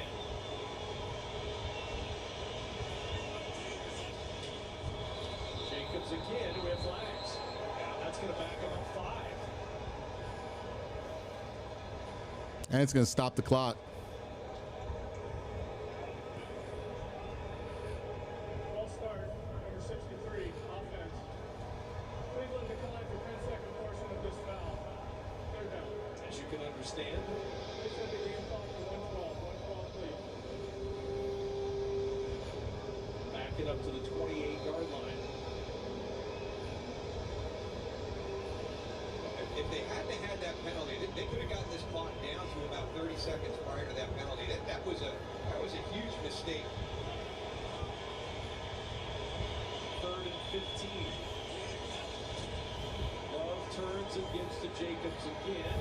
Jacobs fights to the 25. Myles Garrett with the tackle, 2-yard pickup. It's 4th down. Packers are going to...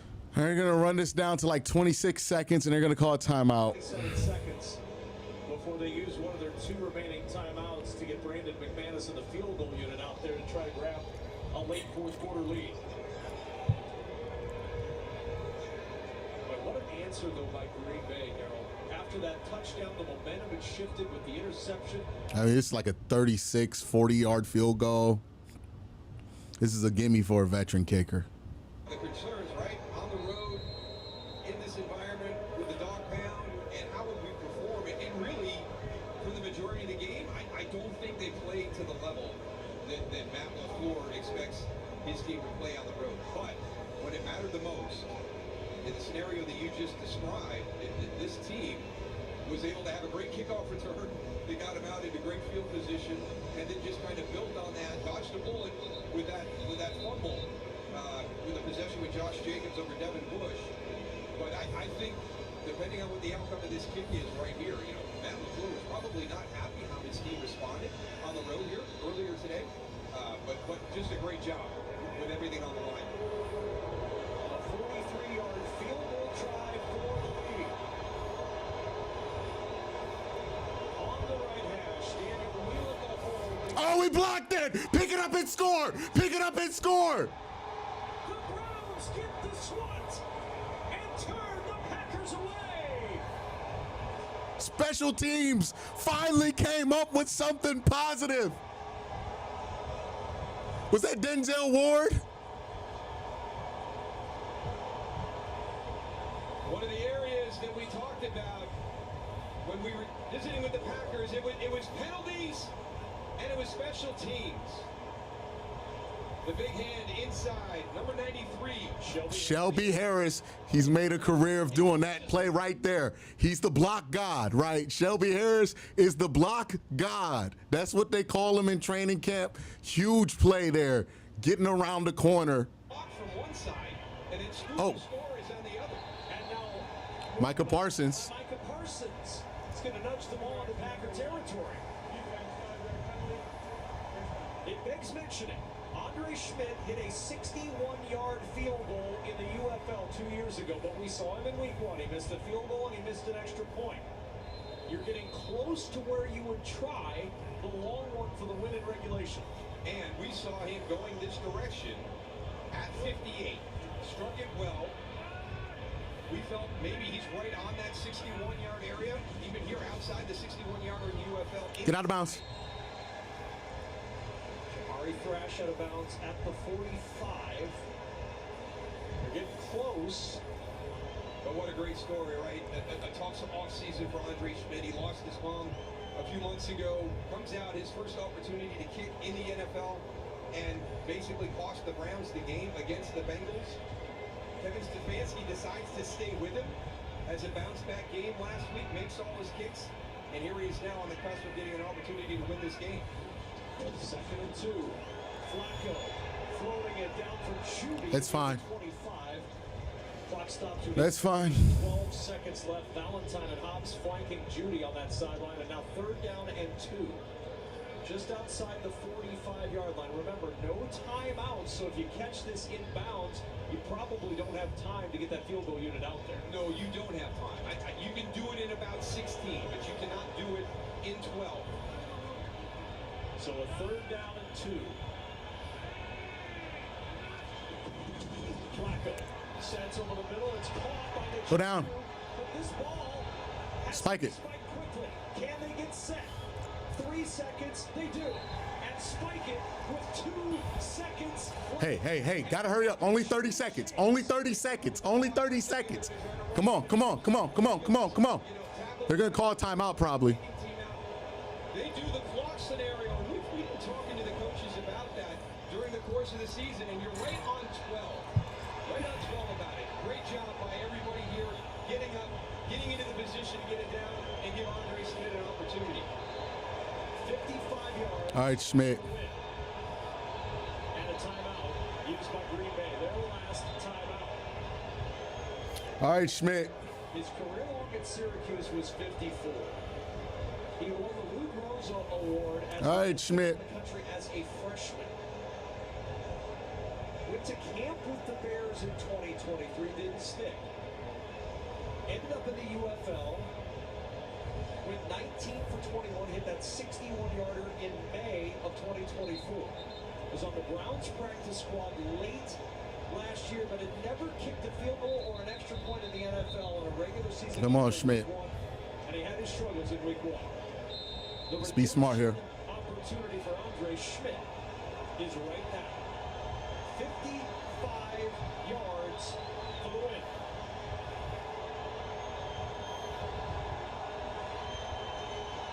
Good snap.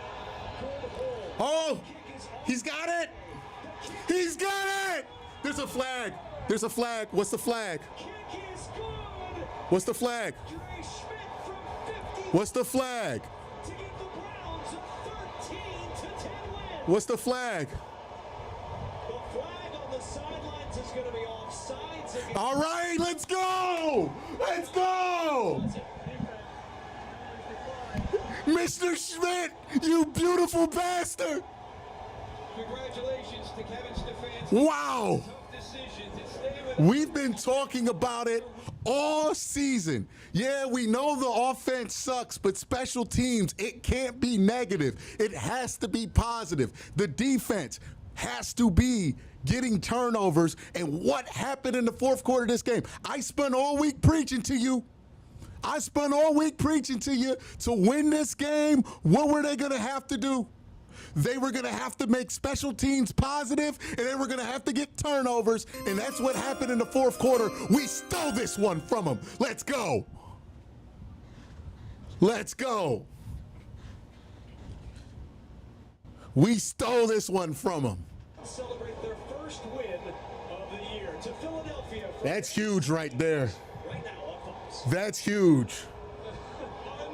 That is huge. Hey, look, shout out to the defense for not giving up when it looked like that thing was over. Because for 3 quarters and about 10 minutes, that shit looked over. I was sitting here doing the stank face, doing the dookie face, all mad because I was watching this team play pathetic football. They hung in there, they kept playing, they made plays, and they won this game because they refused to stop competing. Offense getting booed out there, they refuse to stop competing. We still got to talk about the quarterback play in this game. It was god-awful, but at least we get to do it with a win. Wow. Wow. What a fucking game, man. What a game.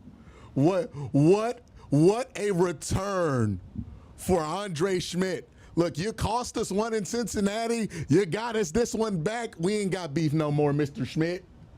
We ain't got beef no more. Holy crap, brother. Wow. Wow. Wow. Hey, look, you just beat a Super Bowl contender, man. I don't care if it's ugly. With the fourth quarter comeback, this team has heart. That's what you wanted to see. Look, they needed this. They needed this. The Green Bay Packers were serving them this dub on a silver platter. They came into this game not ready, looking forward to playing next week against Dallas, sleep at the wheel, and they were playing sloppy on offense, sloppy on defense. They did not put together a good enough effort to win this game, and the Browns, by the skin of their teeth, took that from them. Holy crap. Holy crap. Help from heaven was our young kicker redemption. Hey, man. What a fucking story.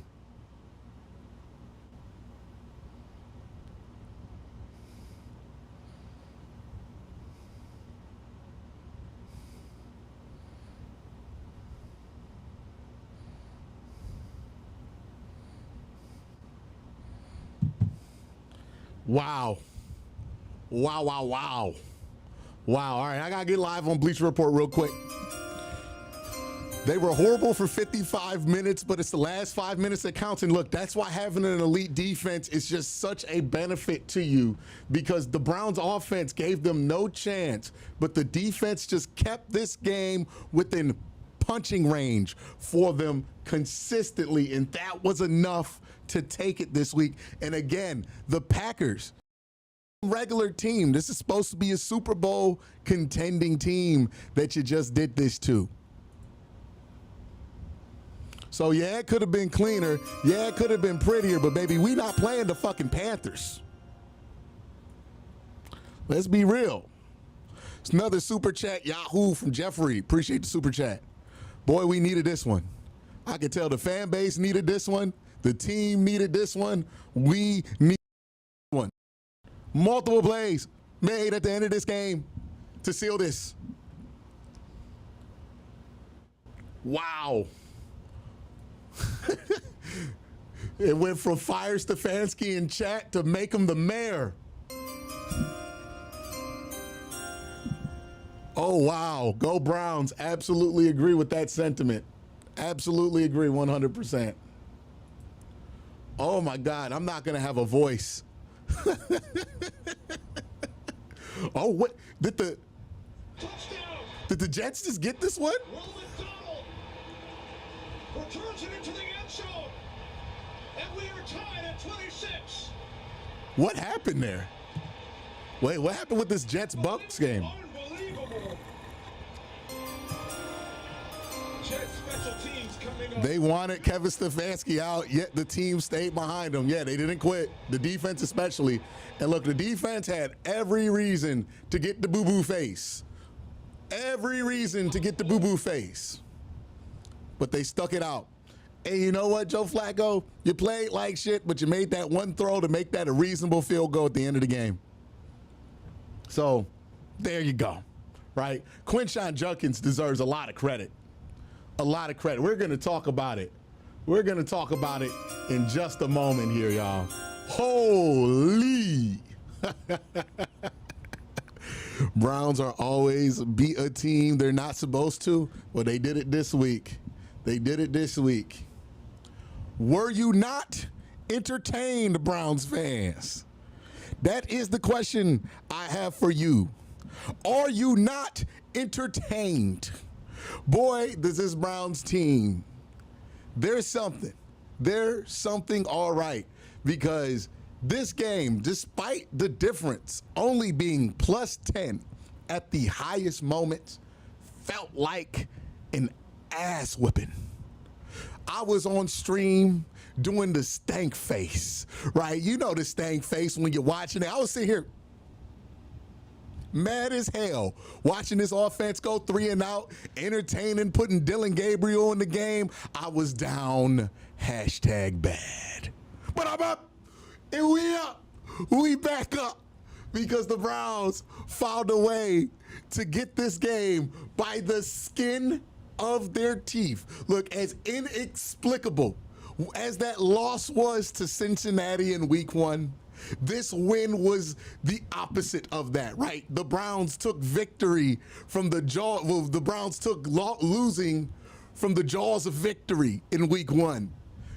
Week 3, they took victory from the jaws of defeat. This shit was over.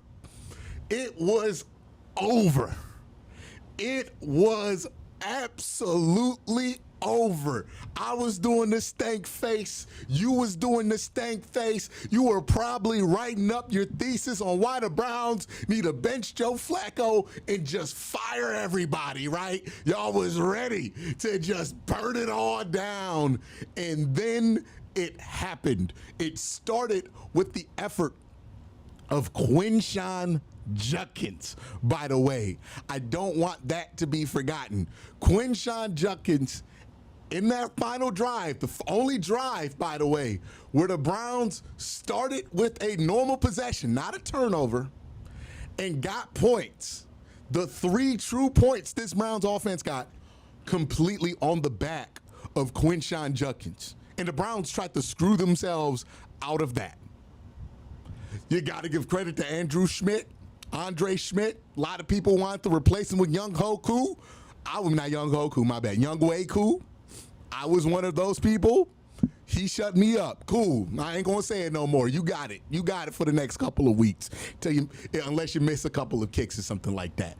But anyways, Quincy Judkins deserves a huge amount of the credit here, because without his kick-starting of this offense, in the fourth quarter, we don't get any of that going.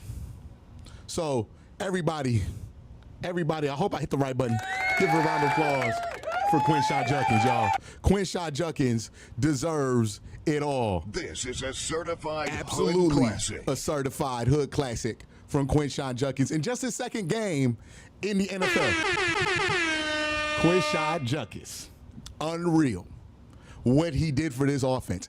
He took the game into his own hands. May I say something crazy? It was kind of Nick Chubb-like. That was some Nick Chubb shit at the end of the game. He wasn't Nick Chubb the whole game, but boy, do you walk out of this feeling really good about that Travis Hunter trade because you feel great about Mason Graham, how he played in this one, and you also can't help but feel great about Quincy Judkins, the way that he just dragged this offense to a field goal at the end of it, and it should have been 7. It should have been 7, but we get a illegal block that pushes us back to the 20, kills the drive dead. So give a huge shout out to Quincy Judkins in this one. Huge one. He deserves all the credit in the world. The offense in general sucked. Terrible. Trash. Anemic. Whatever words you want to describe it. It was god-awful. Quincy Judkins, though, he hooped. He hooped. Got to give him credit. Backup tackles. All the excuses in the world. That great defensive front that the Packers have. All of that going against him, he was able to make it happen. He was able to make it happen. We got a lot more to talk about. Let's talk about the defensive effort in this game. They were relentless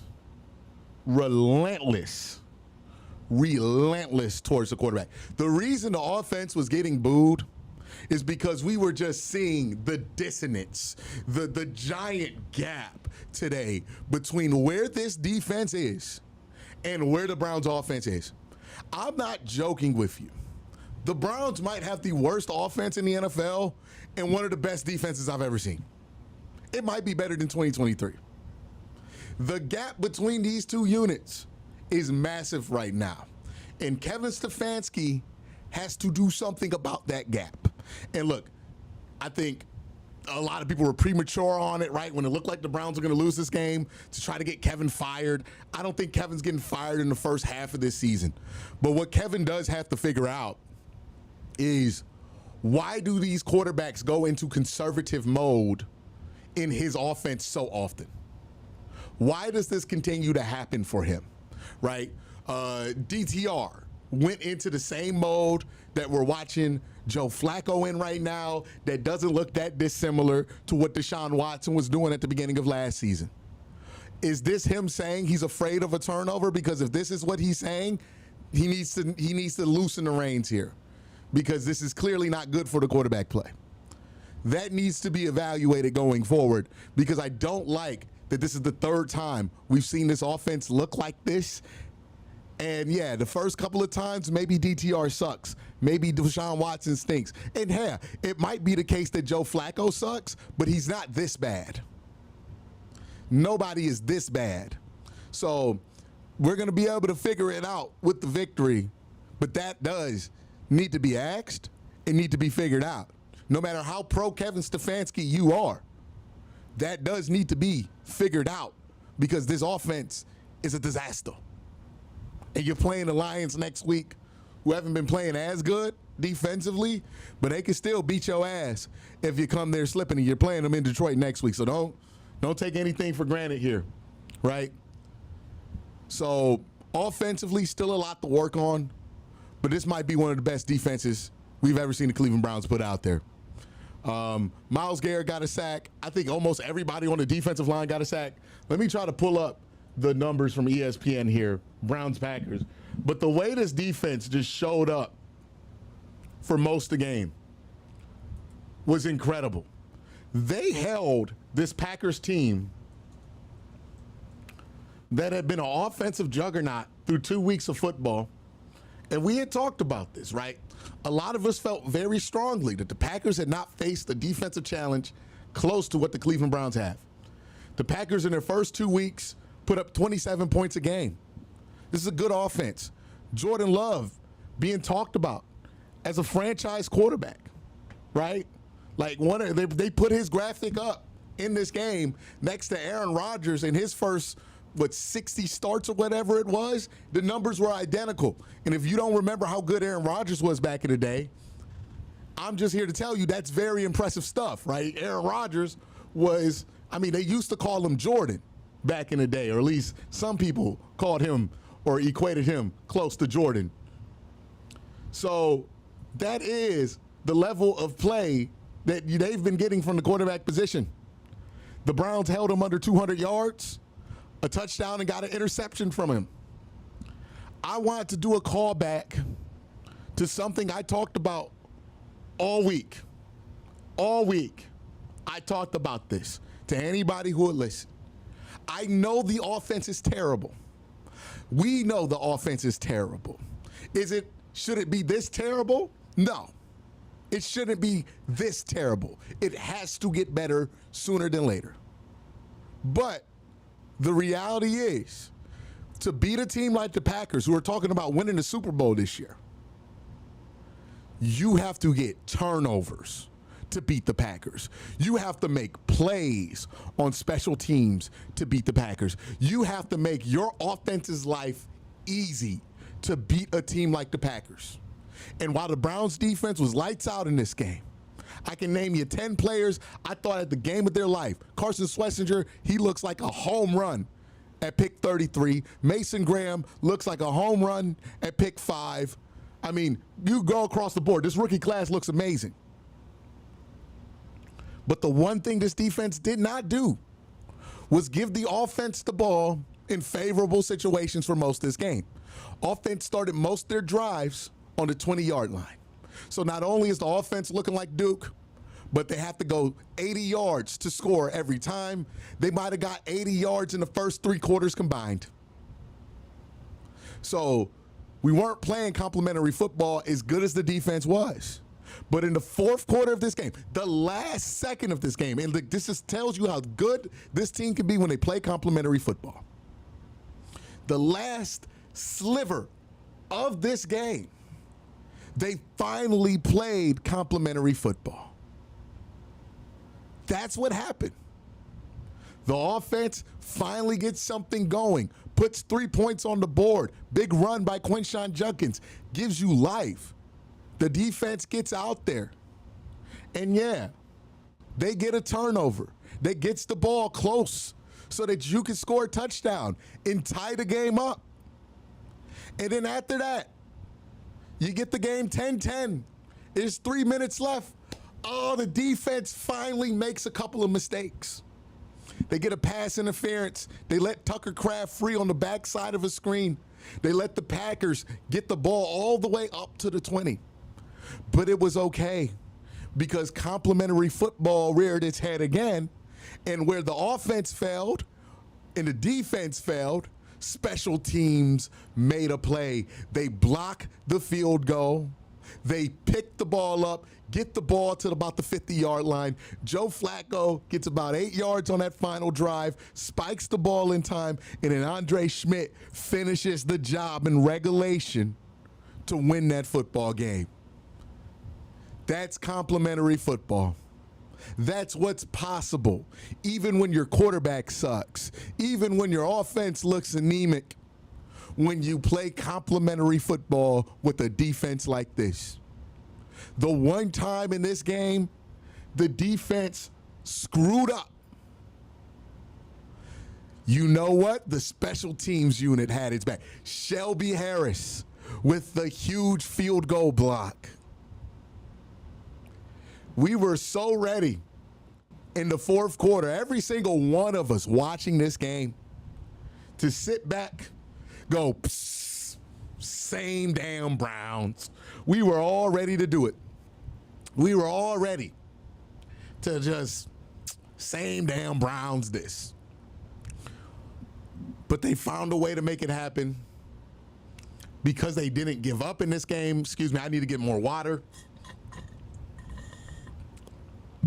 They didn't give up in this game. They didn't give up on themselves. The defense didn't get the pouty face, right? We've seen this happen where the defense gets the poo-poo face. Oh, the offense ain't doing nothing. I don't care no more, right? And they give up before the fourth quarter. No, the defense kept playing. The offense, they did whatever they did until the end, but at least they got positive yards at the end. In special teams, their moment was called on at the end of this game, in 2 massive special teams plays, a field goal block and a 55-yard field goal, turns what felt like an absolutely certain win for the Packers to a loss. The Packers at one point had a win probability of 93.2%. But you know what number 93.2% is not? It's not 100%. And it's why you should never give up just because it looks a little grim. Boy, oh boy, what a game. Woo, woo. That's the kind of game that justifies all the goofy stuff that you deal with as a Browns fan. Like those kind of wins, when you get them, they're sweet. And now this team is 1-2, which feels a lot different than 0-3. And if they can get out these first 6 weeks with 2 wins, I think they're putting themselves in a position to have a strong second half of the year. Wow. Wow. All right. Let's get to y'all questions, man. That's the opening monologue. Let's get to the questions. Let's get to the questions. You caught it. Trap game. We smoking that Schmidt pack. Absolutely, Kaji. Absolutely. That's the thing we were talking about, right? We were talking about this all week on the channel. If you don't watch, Quincy Carrier on YouTube.com. If you're watching on Bleacher Report, go ahead, check me out during the week. This is something I talked about. This game had huge trap game vibes for the Green Bay Packers. My question was, would we be able to take advantage of it? Troy Green says, this rookie class could be one of the best ever. There are at least 5 legitimate, very good players. Yeah, and one of the players we're not going to be able to see that much just because Quincy Judkins is so damn good. And oh, by the way, I want to address people who in the preseason were doing the woe is me walk about Quincy. You know what? This is going in the video. I got to put this in the video. I'll get the chat back up. But this is going in the video on main channel because I got to say this. Another thing I want to address, right?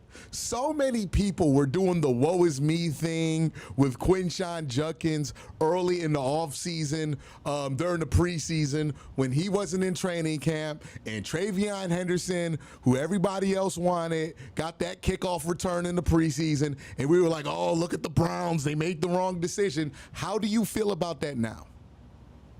After the performance from Quincy Judkins today, how do you feel about that? I don't know what Travion Henderson did in that game, and I don't want to throw shots at him because I like Travion Henderson. But the amount of people willing to just call that pick a bust because they didn't draft the other guy from Ohio State that they liked was ridiculous. And I understand Quincy had some legal issues he was getting through. Definitely not in an ideal situation.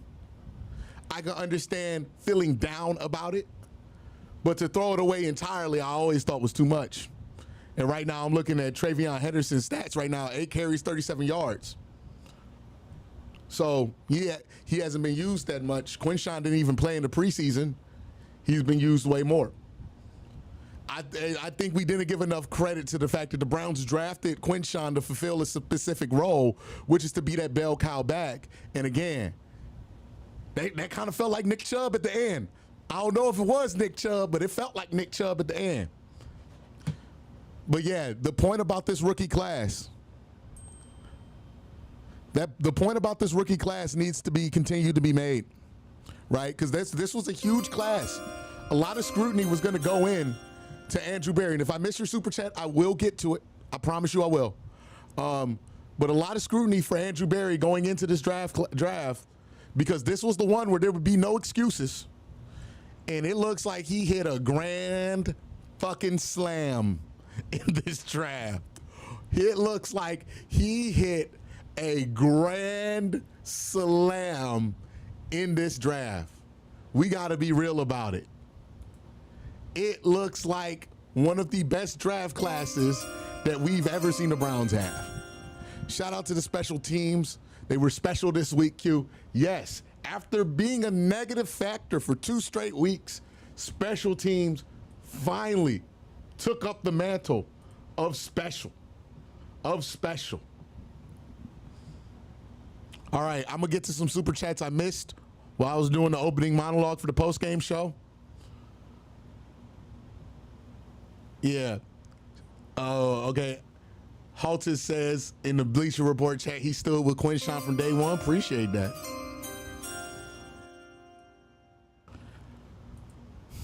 Greg Parkins says, good on Kevin for sticking with Schmidt. I think that's an Andrew Berry decision and a Bubba Ventrone decision, but good on both of them. One more says, I'm shaking. Go Browns, man. Todd says, the Packers just lost the way we lose. Absolutely. It's a great super chat. Topo42 says, love me some Q. Best and most logical Browns YouTuber. Browns, let's go. Defense is an absolute unit. Garrett's going to get his second defensive MVP. I agree. He should. Clinch cheeks, defense and special teams giveth. Rex Fortune says ugly wins are always better than beautiful losses.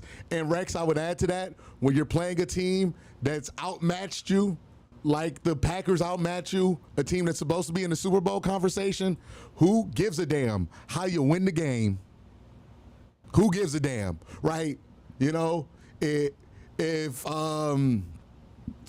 Indiana beats Ohio State, nobody's going to care how good it looked, right? It's an upset.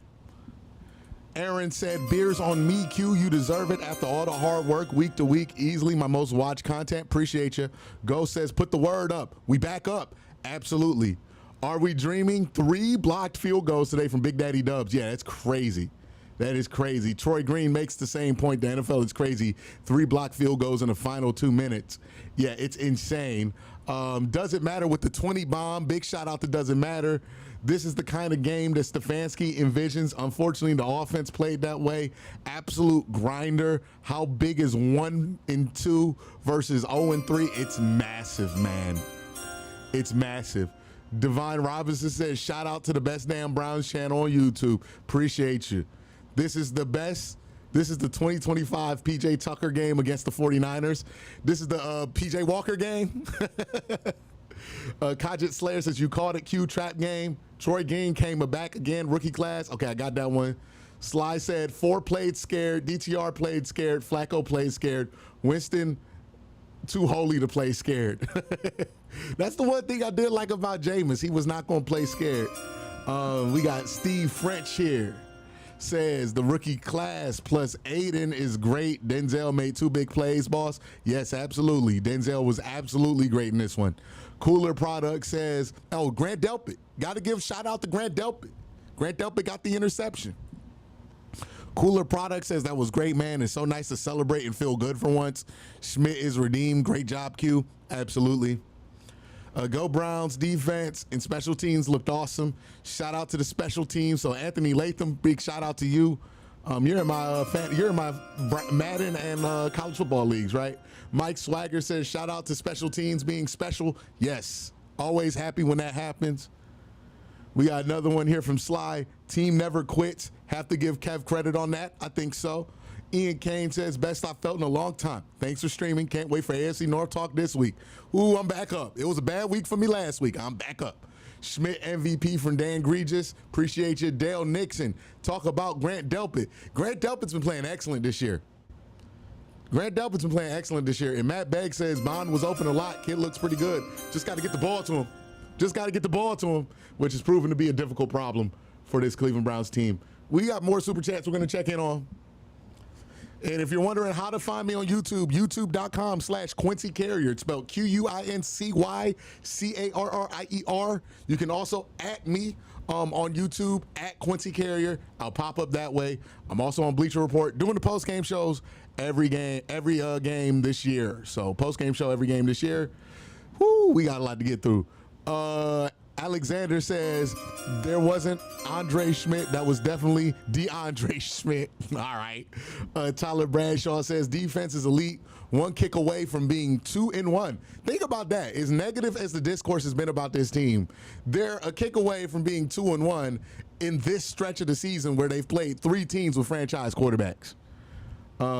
Ray Rag says, I think Denzel Ward might have gotten a finger before Shelby did. This team has 3 legitimate field goal blockers on this team. Miles, Denzel, Shelby Harris. The block god did his thing, man. The block god. Torok Boomin says sitting in the Muni lot. A lot of sad Pack fans with them damn stupid cheese graters walking back on sand. Got to take that dumbass cheese hat through TSA. I don't feel bad for them. I don't feel bad for them. How the way do you put that in your carry-on? I need a Packers fan to let me know. Do you put the cheese hat on the carry-on? Because I know it's taking a sad-ass flight back home to Green Bay, Wisconsin.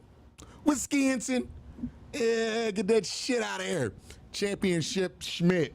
Woo. All right.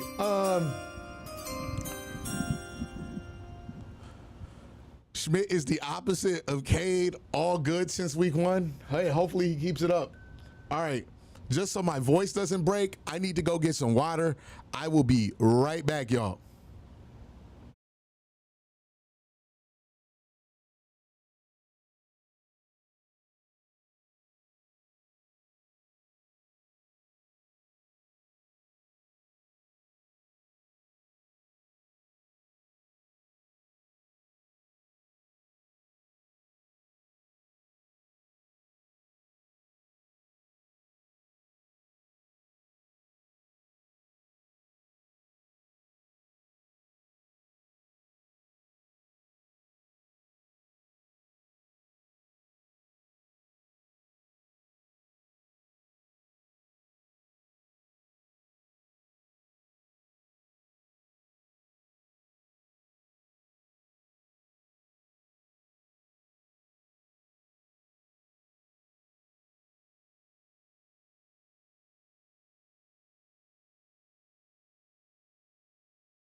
Your boy was about to not have a voice all week. Your boy was about to not have a voice all week. I had to get some water. Whew. I know somebody's still in here trying to be mad at Kevin Stefanski, dog. We don't care. We won the game. We beat the Packers. Mighty says, Schlesinger put his mark on this game. Carson Schlesinger is a game changer, man. Aiden Huntington was a game changer in this one. Mason Graham is a game changer. Again, we got to talk about that rookie class. Hits on hits on hits on hits on hits on hits on hits on hits. It's kind of impressive.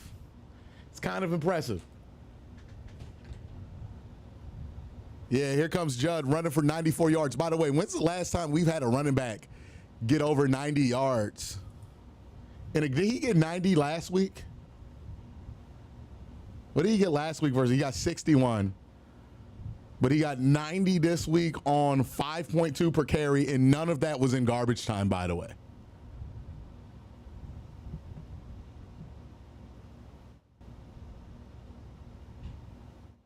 Yeah, Schlesinger's one of the better linebackers in football already, and he is super young, man. Super young. Look, you beat a team like the Packers. Everybody counted you out this week, including your own fans. You beat a team like the Packers. I'm not going to complain about how you get it done. Obviously, there's room to improve, but it's a lot more bearable to make those improvements after a win. By the way, what do we think of the Browns' Alpha Dog uniforms? Do we like that?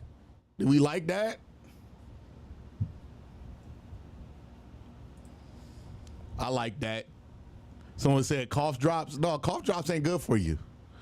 Cough drops are actually worse for your voice. That's the first thing they teach you in TCOM, is that you got to get on T and get off them cough drops. Because what the cough drops do is build up a mucus in your throat. Because I used to be Mr. Cough Drop.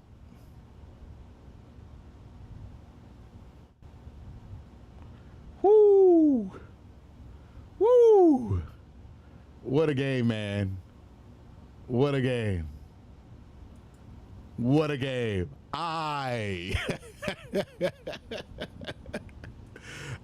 can't believe we stole that game, man. I can't believe we enjoy days like that, right? Enjoy days like that where you can get a win like that, because that doesn't happen very often. These kind of moments don't happen very often. You know, Shelby Harris is awesome, always batting balls. He's a huge veteran pickup for this team for the last couple of years, man, since 2023. And look, maybe this is the turning point of the season, much like how that win versus the San Francisco 49ers with P.J. Walker was the turning point of that 2023 season.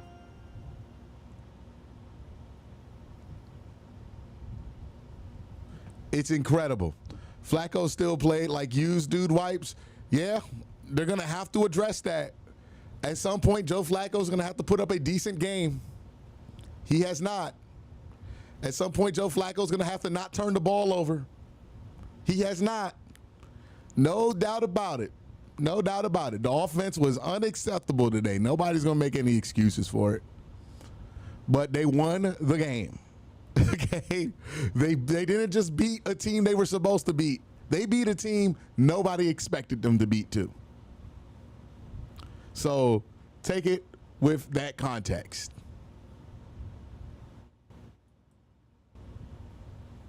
Someone said, Mama said there'd be days like this.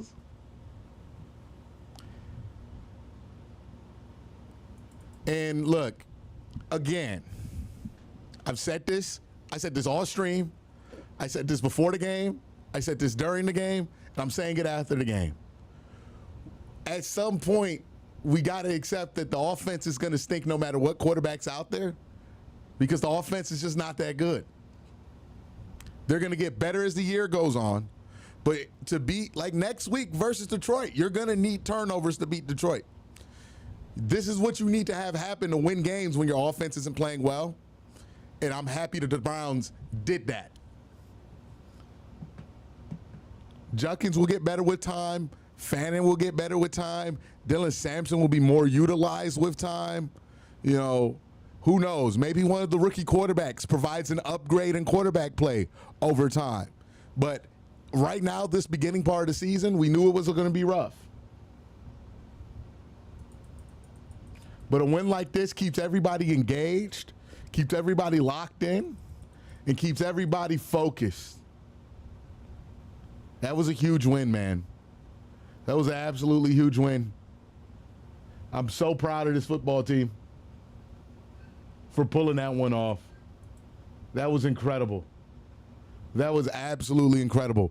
By the way, shout out to the 1,000. We had almost 1,800 people in here at the end of this game to watch that reaction. Big shout out to everybody here. Make sure y'all hit that like button. We do have to go over my picks before we head out. So let's go over my picks for today. We did not hit. The Browns won. I did not win this week. We came close. Maybe if there was overtime, we might have gotten it. But thankfully, the Browns avoided overtime. Let's look at it. So what we were right about. Quincy Judkins over 42 yards. We had that. We had that. Jordan Love over a half an interception. We had that. We had that. Jerry Jeudy, only one reception in the game that killed us. Harold Fannin, under 35 yards, that killed us. But if you want to join the fun, make sure you use the promo code WORSTTAKE. Get a 100% match on up to $100 when you use the promo code WORSTTAKE. Thank you, Sleeper, for sponsoring the stream. But yeah, huge win today for the Cleveland Browns. I want to thank everybody who joined me on Bleacher Report and YouTube. Everybody, have a great day. Have an even better night. And for the first time all season, enjoy the 4 o'clock window. enjoy the 4 o'clock window. The amount of times this defense has forced teams backwards to make field goals longer or force them into field goals already is insane. Yeah, this defense is all world, and now they're getting turnovers. That was the one thing they were missing. Now they're getting turnovers. Big time. Big time. Y'all have a great day. Have an even better night. Peace.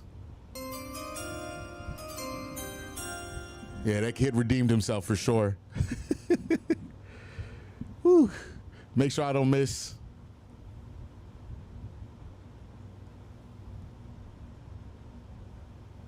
All right, that's the last one.